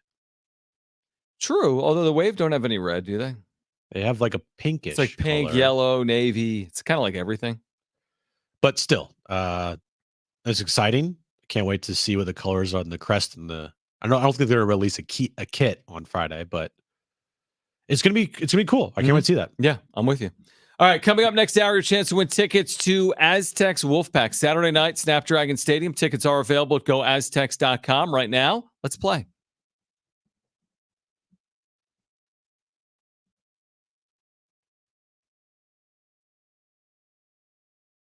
All right, 3 questions, 2 contestants, 1 lifeline. Today's 2 contestants, we have Matt and Jonathan. Matt, you called in first. You have your choice of John or Jim. Who do you want to go with? Jim. Very confident there. Wait, Matt's going with Jim? Yeah. Yeah, Matt. sorry, John. Yeah, what's that about? Oh, geez, you want a hug? Kind of. All right. Jonathan, you get John. All My right. name's Jonathan. Heck yeah, let's go. Did you know that? It's fate. No, I thought it was just John. You seriously thought my name was John, not Jonathan? Yeah. Even Why? though my email is Jonathan. I never look at your email. I was going to say, you think he reads those? All right. All right. Matt gets me. Jonathan gets John. Brent, what's the question of All the right, day? turn your radio down, guys. All right, guys. Julio Jones signed with Jim's Eagles today. Jones is currently 23rd all-time with 903 receptions. Today's question, name anybody else that is in the top 6 all-time receptions in NFL history. Top 6? Top 6. Top 6. No leeway today. Okay. No, stop. Everyone relax. Let's go through the rules first. All right. Okay. Jonathan goes first. Jonathan, I remember you're my first time playing Trainwreck Radio. Jonathan, you're up first. What is your first guess? You do have your lifeline, which is John, if you want to use it. Let's go with Larry Fitzgerald. Larry I like Fitzgerald. it. Well done. All right. Matt, you're up next. What's your first guess? You do have your lifeline if you choose to use it. Jerry Rice. Jerry Rice. Good guess. Mm. Think he's on the list? Yeah. There goes Jim's lifeline. Darn it. Jerry Rice, number 1, right? Yes. Yes. Jonathan, you're up next. What's your second guess? You do have your lifeline if you choose to use it. Marvin Harrison. Marvin Harrison. Great guess. I like that guess. Yeah. Okay. Matt, your turn, buddy. What's your second guess? You do have your lifeline if you choose to use it. Steve Largent. Steve Largent. Great guess. Not on the list. Jesus. No, that's a great guess. Where is he on the list, Brent? At one point, he was like top 5, but that was like 40 years ago. Yeah, that was, you just said it right there. That was 40 years Yeah. ago. Okay. All right, Jonathan, you can win it You right can walk here off. with the correct answer. You Steve still have your Largent is 34th. Let's go with Randy Moss. Randy Moss. For the win, Randy Moss. Receptions. No. Exactly. The door is open. Wow. The door is open for Matt here. Matt, your final guess to send us to overtime, and you still have your lifeline if you want to use it. Lifeline. Jim for the tie. Anybody in the top 6 all time? What? Okay. Let me think about this for 2 seconds here. Very fun. I heard Barry Bonds. Barry Bonds is not going to be on the list here. Barry Mhm. Bonds is not going to be on the list. Receptions. That's catches, Jim. I know. Why am I blanking? 5 seconds, Jim. Anquan Bolden. Anquan Bolden, do you take that? You could take someone else if you want.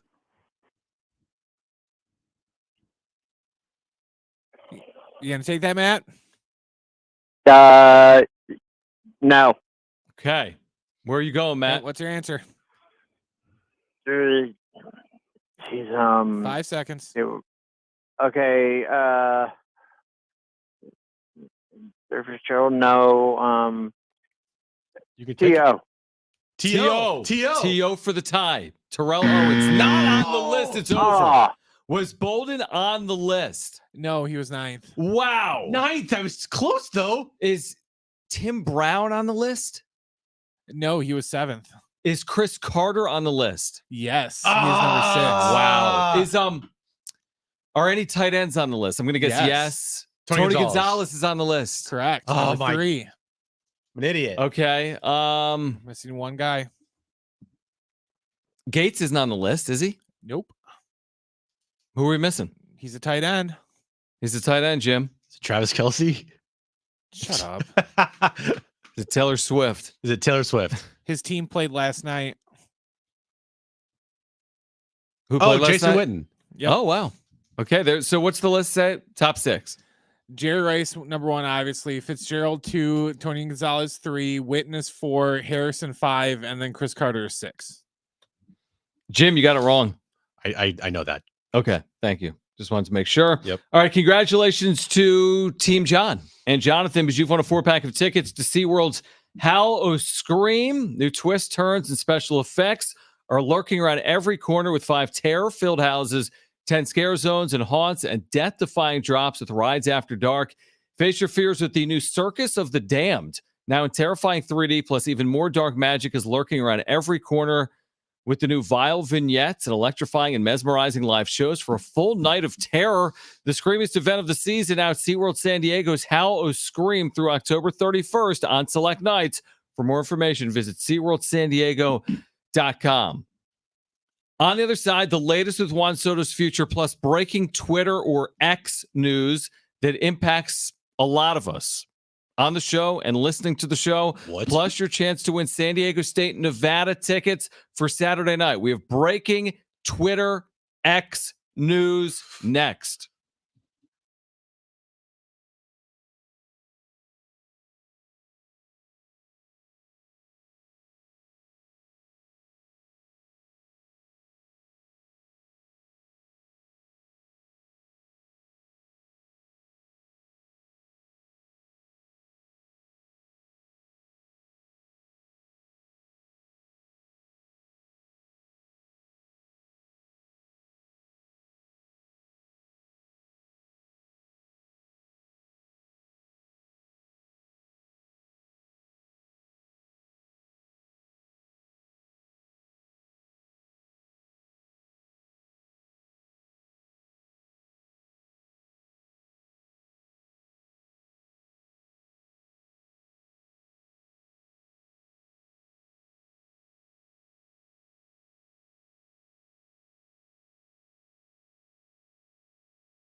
All right, this update's brought to you by Staples. Phillies D-backs game 2, sorry. About 7 minutes away from first pitch in Philadelphia. Phillies have a 1-0 series lead there. Rangers, they have a 2-0 series lead over the Astros. Game 3 tomorrow night in Arlington, Texas. And NFL news of the day, Julio Jones signed a practice squad deal with the Philadelphia Eagles. $10 says your local Staples now accepts Amazon returns. Now, when you return an Amazon order at Staples, you receive a coupon for $10 off your next Staples purchase of $30 or more. Exclusions do apply. Staples, your new favorite place for Amazon returns.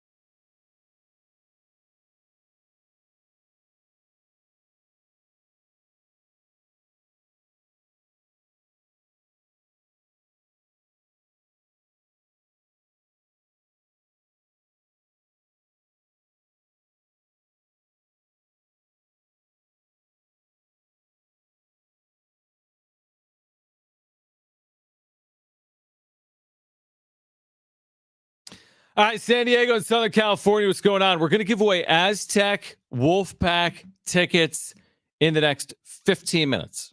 Saturday night, Snapdragon Stadium, 6 o'clock kick, 4 o'clock pre. Saturday night, 2 free tickets. San Diego State, Nevada. Be listening. We'll give them away within the next 15 minutes. The breaking Twitter or X news that I call BS on Jim is Jim says he's going to walk. Okay. X, formerly Twitter, will begin charging. Oh, hold on. There's a key word in there. New users. Will begin charging new users $1 a year to access key features, including the ability to tweet and retweet. Only new users? I feel like everybody has a Twitter account. So who are these new users? Exactly. Elon has... It's all those people that ditched them for Threads, and now they're coming back. I guess. Well, Threads is a disaster. I haven't gone on that stupid app in a long time. Threads is Marty. Either. Right. Marty thinks that Threads is still a thing. It's not a thing. Right. Like, it's not even close to a thing. Even professional teams are ditching Threads because it's stupid. Mm-hmm. Twitter, X, whatever you want to call it, is also stupid. But I just have been on it, and you've been on it, and a lot of people have been on for so long. It's just kind of what we know. Yeah, definitely. So that's what we do. You wouldn't. Let's say it wasn't even new users. Let's say it was all users. $1 a year, or $1 a month, or whatever. I don't trust to give my information to, like, credit card information to Twitter. That's the reason you wouldn't do it? And I also wouldn't do it because why do I want to pay Jim, for this? you would do it in a heartbeat. $1? You would do it in a heartbeat. You're going to walk away from Twitter. I'm petty like that. And You're going to walk away from your followers over $1. I don't believe that. Well, the good thing is we don't have to. I think it's coming though. I think that's coming. I really do. How are they making money on this thing? It's lost like all of its value. Right. Because Elon has run that thing into the ground. Right? I don't know. I haven't been really paying attention. It feels like there's not as much activity on Twitter as there used to be. Dude, I get every single day a crazy fluctuation. There we go. Fluctuation. No, fluctuation. Fluctuation. Oh my Lord. Brent. Open tomorrow. Fluctuation. Did I say it right? I don't know. It's close enough. Stop trying before you accidentally say something else. Anyway. Right. Good point. The followers on my account, I go from I get 100 new followers, and then 200 followers get taken away. And then, can we just decide on the follower count, please? And all of a sudden, Darnay's not following me anymore. And he's like, wait, what? Well, that's because he's not following you. That's true. But it's very weird. It's a very weird, stupid place now. But you can't get away from it. Can't get away right? from it. Nope, can't get away from it. It's like sports. It's like you don't want it. Like the Padres all year, it wasn't overly exciting, but you had to watch. Right. Because you had to. What else are you going to do? Can't get away. Can't get away from it. So there's that. So if you want to become a new user of Twitter, it's going to cost you $1 a year. Okay. There's also, again, what Jim Bowden wrote today in The Athletic, which is say the Padres may have to consider moving Juan Soto because of what he's going to make, whether it's in 2024, estimated $33 million. It'll be up $10 million from last year in arbitration. What he's going to make in the future, $440 million plus, is what Bowden theorizes. And he's saying the Padres, because of that, may need to, in fact, move Juan Soto. We have both said for weeks and weeks, if not months and months, I wouldn't do it. But, and I don't know how you sell it. 3.2 million fans. You're trying to win the World Series. AJ Preller said 2 days after the season, hey, we embrace the high expectations. We understand we need to get into the postseason. That's our goal. And then you're going to move on from Juan Soto after you traded for him last year. So I don't fully understand how they could possibly do it. But if the payroll's got to go down, then the payroll's got to go down. But if I'm not moving Juan Soto to make my payroll go down, I'm moving, to your point, Jake Cronenworth. Yeah, I'm keeping Juan Soto because he's your best hitter. Imagine this lineup without Juan Soto. Because I don't. It doesn't look good. I would keep Juan Soto. I know the money is going to be a little bit of an issue, but at the same time, you put yourself in that position, AJ. And if you have to trade Juan Soto because you put yourself in that position, that just looks even worse. Juan Soto needs to be on this team next year. Just has to. If you want to, move around pieces because of payroll, then move. You're right, Jake Cronenworth. Mm-hmm. I mean, you signed Darvish to $100+ million contract at 38 years old. I'm not saying that you can easily trade away Darvish, but like those are the problems with this team, not Juan Soto. Well, two things. I agree with everything you said. I don't know how I just saw this. Did you hear Merrill Kelly, tonight's Game 2 starter, talk about the crowd tonight at Citizens Bank Park? Yeah, he's an idiot. So Merrill Kelly, we could play the audio, but this is a direct quote. I haven't obviously heard this place on the field, so I guess he hasn't pitched in a regular season game at Citizens Bank Park, but I'd be very surprised if it trumped that Venezuela game down in Miami. He's going to get destroyed tonight. So that was Merrill Kelly prior to Game 2 tonight, which is now underway in Philadelphia. Phillies won Game 1. What are you thinking? Don't poke the bear, man. What on earth are you thinking? Don't poke the bear. Just shut up and go pitch. Exactly. Like, do not call attention.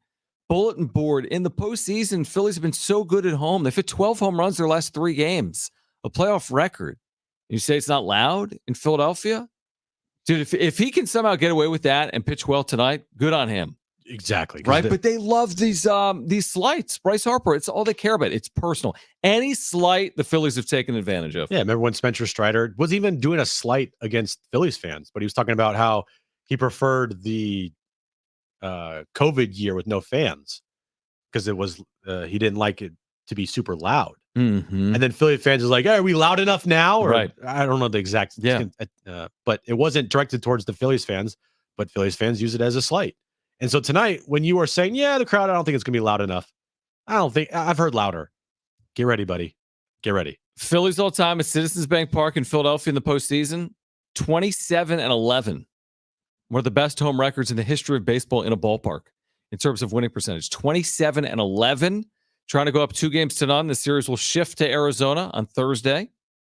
The ALCS will pick up tomorrow, Game 3, where the Rangers have a 2-0 lead heading home.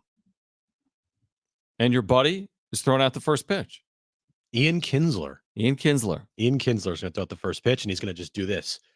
Everybody. Middle fingers. Right, exactly. Is he still on the Padres staff? Is he in the Padres front office?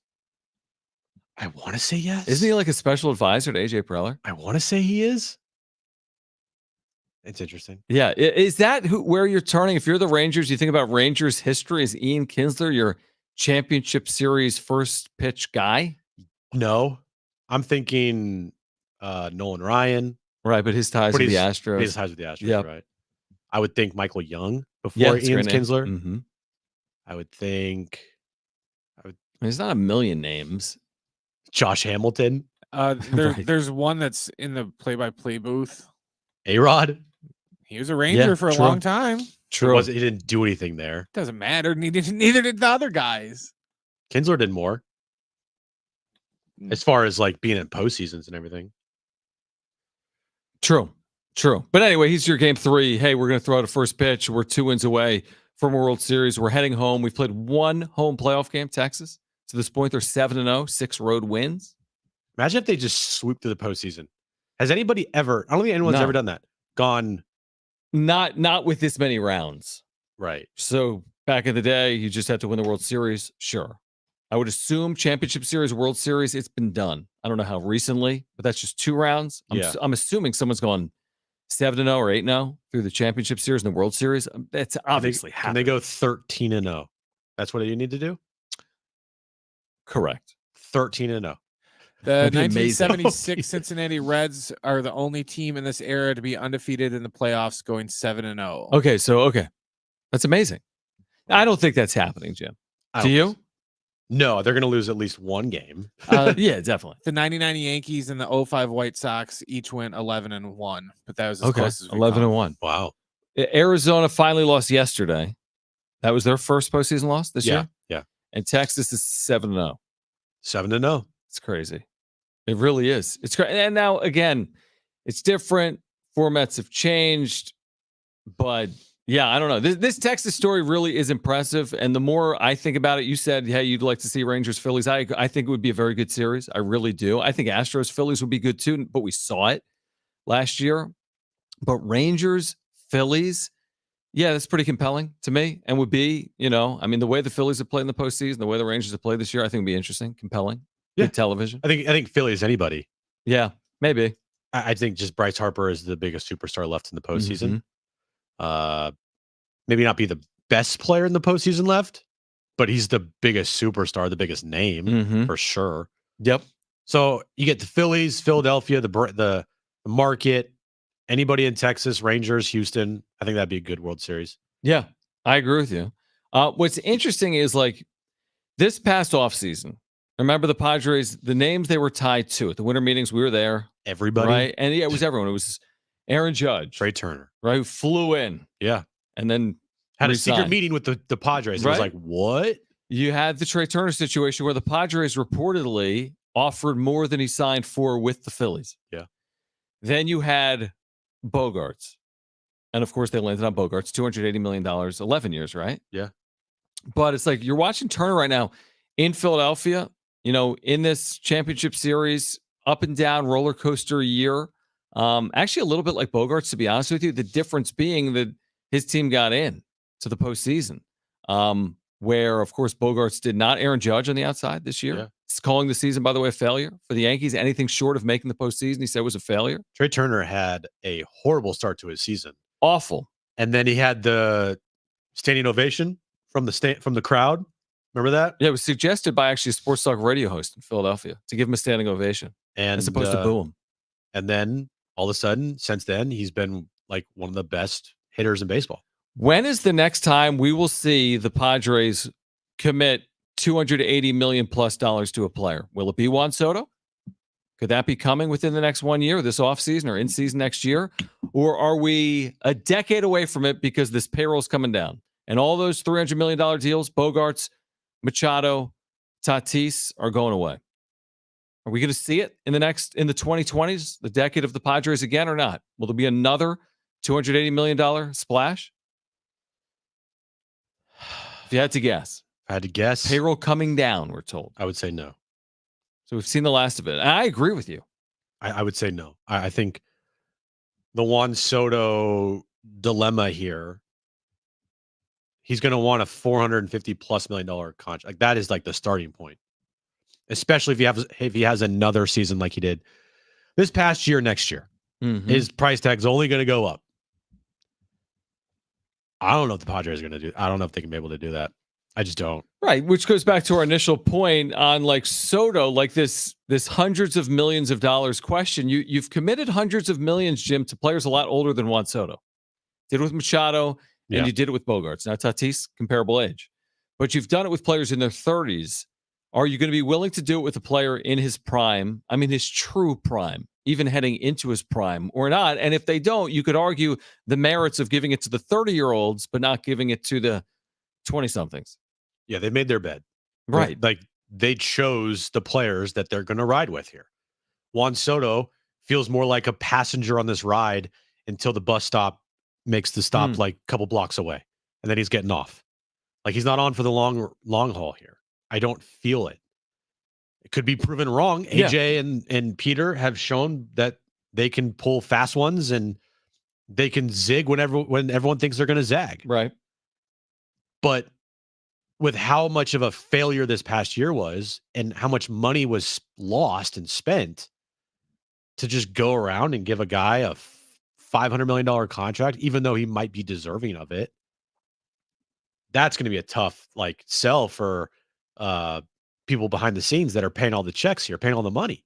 Like if Seidler's already selling off some part of his equity group and you are hearing things like, hey, we have debt reduction and we're going to Major League Baseball to try to make sure that they know our plan to make sure our money costs go down.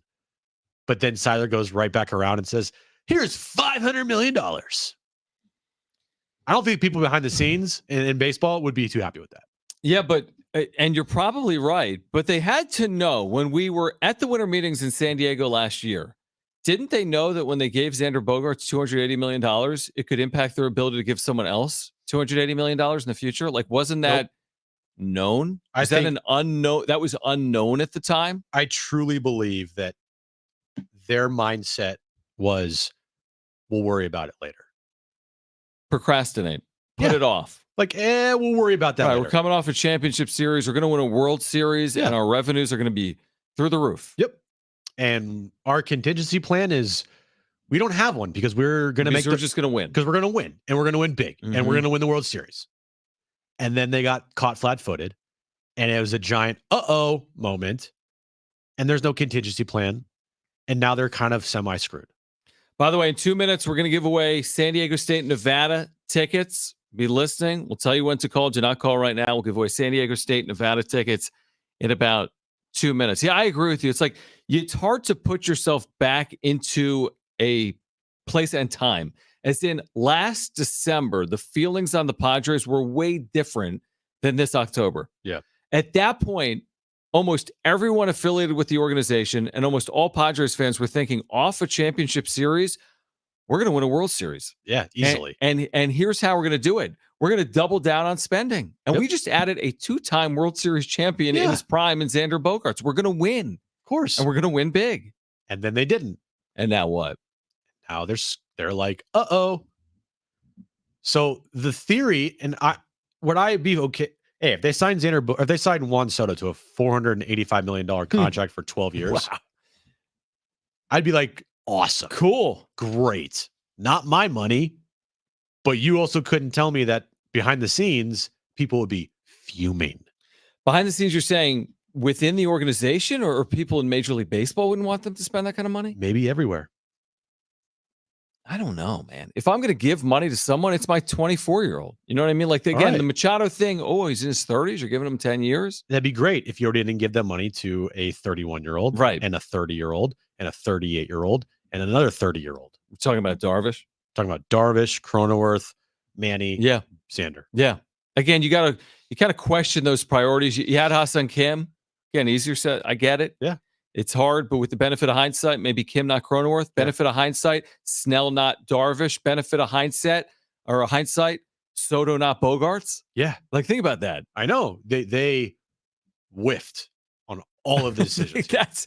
You missed on all of them. Right. You're 0 for 3 there, potentially. And those are huge 0 for 3s. Right. Not 1-year deals. Yeah, strike out 3 pitches looking. Right. Not good. 844-570-1360. Caller 5. You have 2 free tickets to San Diego State, Nevada, Saturday night, Snapdragon Stadium. 844-570-1360. 2 free tickets. Tickets are available at goaztex.com. Call right now. Caller 5. They are yours. 844-570-1360. I agree with you, though. Swings and misses. Imagine if this offseason, right? They didn't sign Bogaerts last offseason.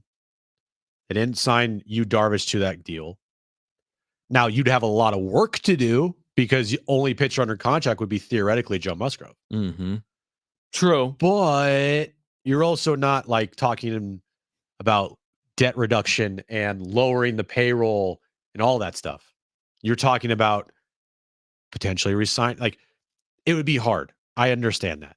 But at least you wouldn't be caught like flat-footed here where you're thinking of, man, we need to shed some money here. Mm-hmm. Maybe instead you'd be like, okay, let's go out and make sure we get Snell to stay here because we have some mutual interest, obviously. Duh. Let's go out and find a first baseman that actually can hit home runs and hit for power. Let's maybe talk like legitimately about a contract extension with Juan Soto and not have all this debt and all this money tied up already into players.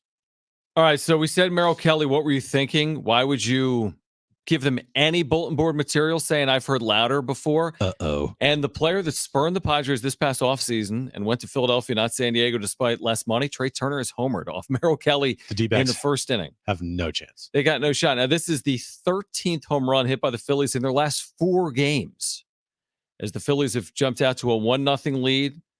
Looking to take a 2-0 series lead against Arizona, game 2 of the National League Championship Series tonight at Citizens Bank Park. Now, we mentioned Cronenworth and this idea that could you move him? And if you do move him, are there possibilities that the Padres could entertain at first base? We could talk a bit about that on the other side. We have Jim's Backpage still ahead tonight as well. Game 2 of the National League Championship Series is underway in Philadelphia as we get closer to the 2023 World Series. You're watching these teams. I'm watching Turner. I'm watching the Diamondbacks. You're watching the Rangers. And you're thinking, man, the Padres were here a year ago, and they've been home for 2 weeks. We're already talking about this offseason, what lies ahead for the Padres in 2024. If the first baseman for the Padres next year isn't Jay Cronenworth, who could it be? Plus Jim's Backpage. Stay with us. Don't go anywhere. It's Jon and Jim.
Who plays first base next year for the San Diego Padres? Next.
All right, this update is brought to you by AutoZone. Game 2 of the NLCS underway in Philadelphia, and the Phillies have jumped out to an early 1-0 lead thanks to a Trey Turner solo home run. They, of course, lead that series 1-0.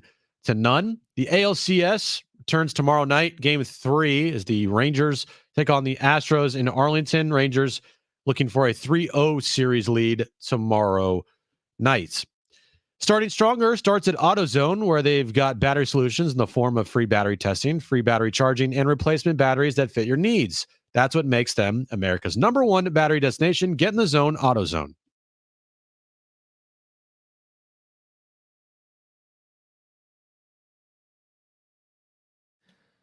All right, Jim's back page in about 15 minutes. 760, Jim, off the text line. What, am I an idiot? No, 70470 started with team. I mean, yes, but they didn't say that.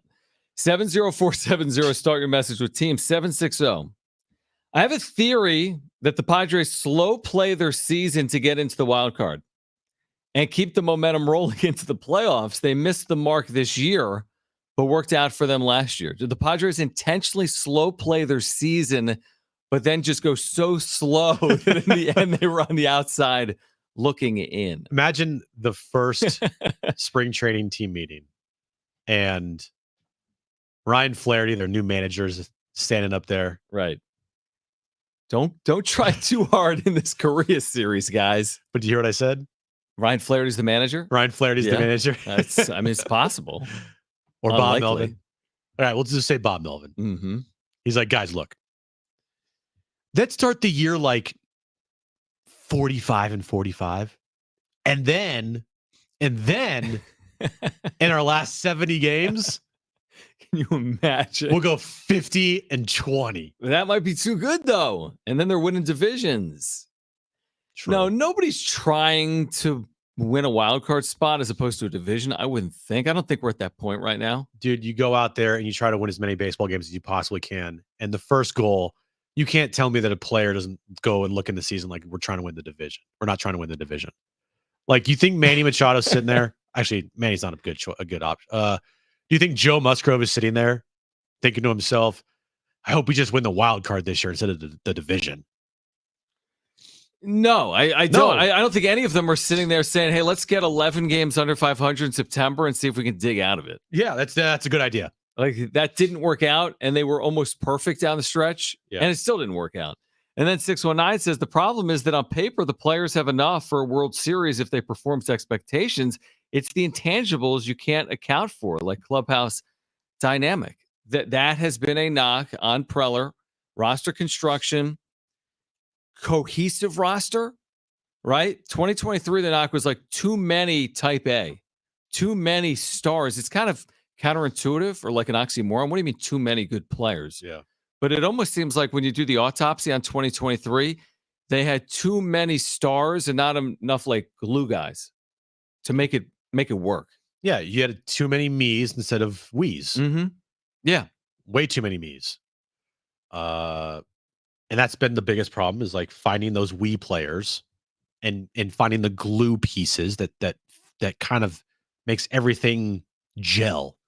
And then the problem is the me players aren't great at having it all gel together. So do you have any confidence that can be fixed? Like one off season, the core is back. I mean, there's this scenario where Soto isn't back, but I still think it's more likely than not that Soto is back. So you have like this 6, 8, 10 player core, the big four, the Darvishes and the Musgroves, the Suarezes. You can go from there. Cronenworth, if you know my point. 8, 9, 10 core players. Can you change it by changing what's around them? You know what's going to happen next year?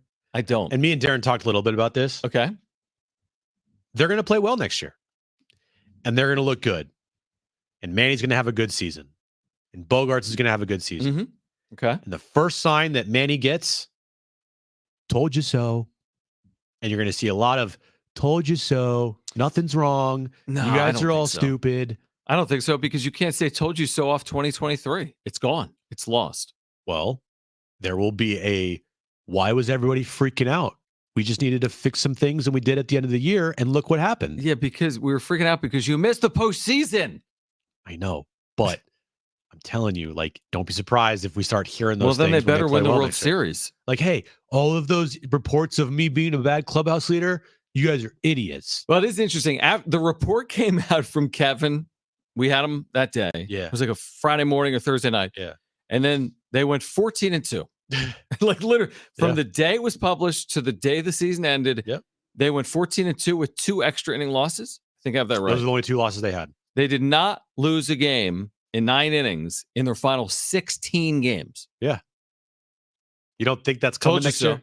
You don't think that's coming? Like, hey, we worked on some things at the end of the last year. We carried it over this year. But that doesn't discredit Kevin because they may have needed that moment. No, I'm not. Then change. I'm just saying, instead of looking at it for what it is, like, hey, we're playing some good baseball. This year's this year, last year's in the past. You don't think that if they play well next year, anything of 2023 will be brought up? Because I do. In 2022, did they bring up 2021? Like last year down the stretch where they like told you guys? No, because they changed the manager, coaching staff, all of that. It was all brand new. So you think you're going to get a lot of told you so when they get off to a 19-9 start? A little bit. Well, then I'm going to immediately rip into that and poke holes in it immediately because you can never make up for, as AJ Preller said 2 weeks ago, personally, I feel like it was a lost season. So you can never get it back. Like they can never get that back no matter what they do in 2024. Now, if they win the World Series, all good. Yeah. Water under the bridge, but anything else is not water under the bridge. Yeah. I wouldn't think. I just do think there will be a lot of like, you guys overreacted last year. Oh, yes, I agree. 2 words for you. Rhys Hoskins. Yes and yes. So he's missed the entire year. He's active now for the Phillies. He's their first baseman. Whoa. Is he active or is he not? Because I didn't see him on the NLCS roster. Oh, he's not active? I don't think he is. Oh. Well, whatever. I thought they were talking about activating him. But he's not active? I don't believe so. Okay. Well, whatever. Rhys Hoskins, very productive first baseman, 30 years of age, 800 plus OPS player, same OPS plus in his career than Manny Machado. Okay. Is hitting the free agent market off a year in which he didn't play because of injury. The Padres had huge problems at first base. I'm looking at you, Jake Cronenworth, in 2023. I don't know if they have the resources to upgrade Jim or what they're going to do with Jake Cronenworth, but this idea that Rhys Hoskins is a free agent, he's not a $100 million player off injury. He's like a Cody Bellinger, 1 year, $18 million show me deal. Is that something that the Padres could get involved with, or are they going to be so handcuffed based on the spending that they can't go out and try to get a player of Rhys Hoskins' caliber this offseason? One thing that they need to definitively do is look to upgrade at first base. Mm-hmm. I think that would be the first upgrade I look at. Then upgrade in center field, and then get another catcher that can pair with Luis Campusano. Those are the 3 roster construction moves that I'm starting out with. You're good with the rotation. Position player wise. Exactly. Position player wise. Those are the 3. Position player wise, those are the first 3 things I'm doing. Man, it's tough to get by in the big leagues with Eric Hosmer followed by Jake Cronenworth at first base. It's been very exposing for the Padres the last decade. You can't live off of moments in professional sports. You can't give guys contracts off moments. Yeah, it was a great moment. It was an amazing moment that will never be forgotten. Like a year ago today or whenever it was. But guess what? His production has dropped every single year. Mm-hmm. He was one of the worst production goes first to play first base. To play first. And finding Hassan Kim, which they should. But if they let Hassan Kim go, then okay, Jake Cronenworth. Like to your point, Jake Cronenworth is off. in his 30s. He's making $11+ million a year. It's not the most money in the history of baseball, but it's not nothing. Here's the pitch, and it's going to hurt you because they did it to themselves. I'll tie a prospect to him. Here's another prospect. Yeah, I agree with that. That's an expensive prospect. It would be, but like the business is you got to win baseball games. I don't care about feelings. Mm-hmm. I don't care about moments that you had. Are you getting it done or are you not? And Jake's unfortunately not getting it done. He's regressed every year. Could he prove everybody wrong if he's on his team next year and have a 27 home run season and a 810 OPS at first base? Mm-hmm. Maybe. Do I see it happening? Maybe not. No. I want to get an upgrade there. That's position-wise, like first base, center field. You got to get upgrades there. Yeah, no, Trent Grisham, I mean, come on. I mean, how many more years can you have a guy fail to hit and say, well, you justify it because he's got a good glove? I mean, come on. Come on. Offense over defense, especially at Petco where it's hard to hit. You need offense first at Petco. You have to. First base, center field, they got to get more production out of those positions. And catcher, to your point too, they need to get more production offensively out of all 3 of those positions in 2024. You know what I'm worried they're going to do? What? Next year, Hassan Kim's going to move back to shortstop. Jake Cronenworth is going to go to, to I've second thought base, about this, yeah. And they're going to move Xander, second year of an 11-year deal, to first base. I don't think you can do it because Machado's not going to be playing in the field until who knows when. At some point into the year. They do that, man. That is just a clear, like, you want to know why AJ Preller sucks at roster construction? I don't want Xander Bogaerts playing first base. There you go. I mean, you're no better off. He doesn't hit for power either. It works in Philly with Bryce Harper playing first base. Yeah, because he's more of a power threat than Xander Bogaerts. It doesn't work with Xander at first base. Exactly. On the other side, do not go anywhere. Jim's Backpage. That's next.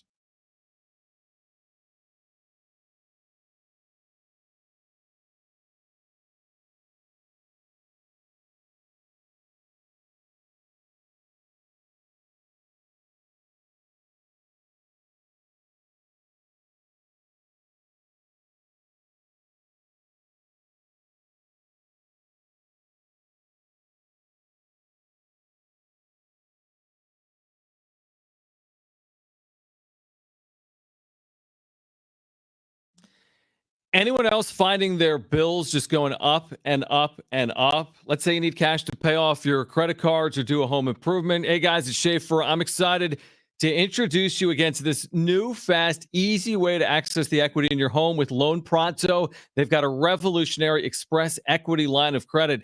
It's an amazing program. You can get cash out of your home in as fast as 5 days. Leave that 3% mortgage intact. Loan Pronto can pull up to $200,000. You heard me right. $200,000 out of your record high home value. Money you can use to pay off those credit cards with those crazy rates of 25% or more, or use the money to do a home improvement. Add solar panels. Best part, 9 out of 10 homeowners won't even need an appraisal. The fact is, rates are too high to move to a new home, but you can still use your existing equity by converting it into cash. You can be credit card debt free. It's your money. You just need an easy way to get it. Call now. See how easy it is to get a lot of cash in about 5 days or less with Loan Pronto. 619-207-4336 or loanpronto.com. Jot this number down. 619-207-4336. 619-207-4336. Equal housing lender, NMLS 1661781, subject to lender approval.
All right, John's gone.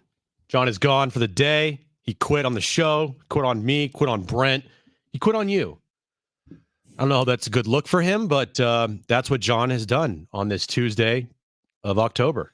He has to bounce early on the most sneeziest day of the year. I know. Hey, Jim, good luck. Go fend for yourself. I've probably sneezed 15 to 20 times today. Yeah, I'll take the over on that. He sneezed like 15, 20 times like 2 commercial breaks ago. I was sneezing so much that it was every second sneeze, sneeze, sneeze, sneeze. And we got back from break and I didn't sneeze. Maybe you're out. Dude, it hurts. Like it physically hurts me when I sneeze so much like this. It becomes to the point where I'm so tired at the end of the day because I've been sneezing so much. But you know what? Nobody cares. Everybody thinks I'm soft. It's fine. I understand. I agree. Brent, let's get to it.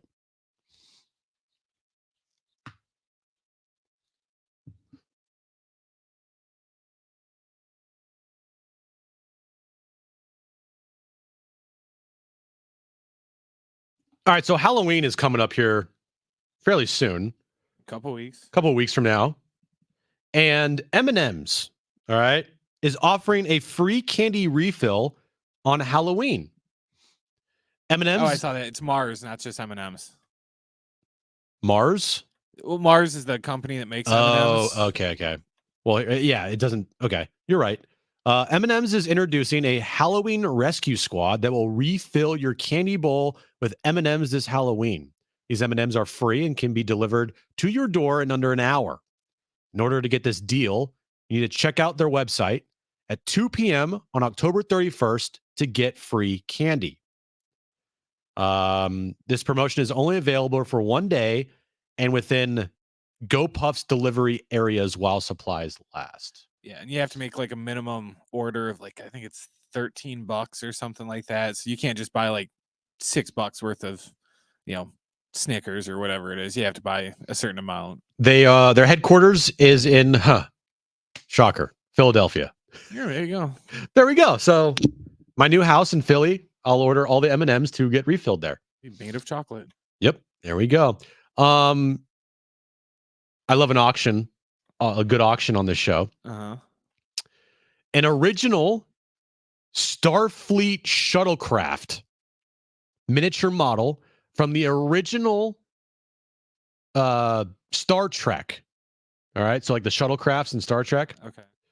The original miniature model went on bid yesterday, and it sold. So the original model from the original Star Trek series sold for, guess how much, Brent? See, I'm not a Star Trek guy. I know. See, I'm a big Star Trek guy. Oh, okay. Hopefully this isn't one of your other stories. I saw there was an X-Wing model that auctioned the other day. Is that in your thing? It's not. No. Okay, cool. Then I'll ruin it. The auction for $3.1 million. Well, because it was one of the original ones that they used. It was a prop model from the movie, so it was an actual used one, but it auctioned for like $3.1 million. So I would say at least $1 million. 225,000. Yeah. Okay. Star Trek is not as big as Star Wars. That's why I wasn't sure how big to go with my guess there. My question is, would you ever pay, and if you even had the money, would you ever pay $225,000 for a miniature model of an original from a TV show or a movie? Not just for a shuttlecraft. If I'm paying that much, it better be the Enterprise. That is correct. I would if I'm paying $200,000+, I'm going for the Enterprise, or I'm going for the Millennium Falcon, or one of those things. Something iconic. It's not. Yeah. It's got to be something than just like, oh, here's an escape pod from the Death Star. Give me $7 million. Like, no. Brent, you're gonna hate this story because it has to do with Taylor Swift.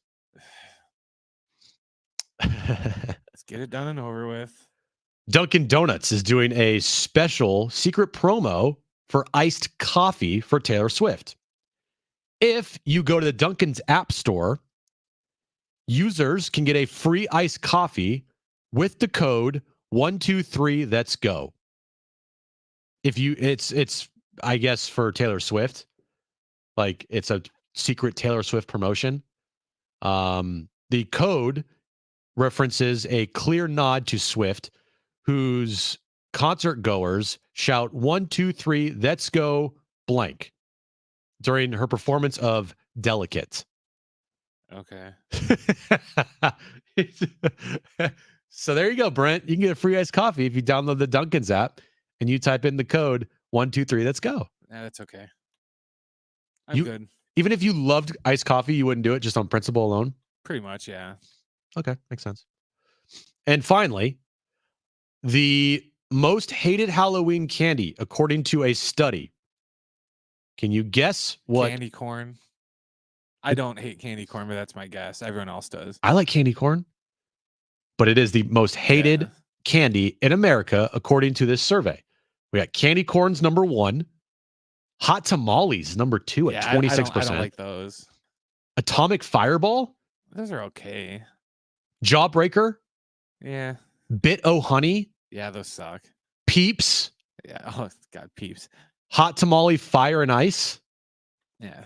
Branches Pumpkin? I don't know what that is. Dots? I would have put this at the top of my list. Is it Branches or Brox? BRANCH''S. Oh, okay. And then Almond Joys. I hate Almond Joys. Oh, I like Almond Joys. Really? You don't like coconut? No. No. Well, it makes sense then. I like coconut. So yeah, the number 1 most hated candy, according to this survey, candy corn at 36%. Dude, you take candy corn and you like mix it with peanuts. It's awesome. I'll have to try that. All right. Thanks to John for ditching the show early. Good job there, buddy. Thanks to Dave Velasquez for joining us. Brent, thank you to you guys out there for listening. We'll be back tomorrow right here on San Diego Sports 760. Okay.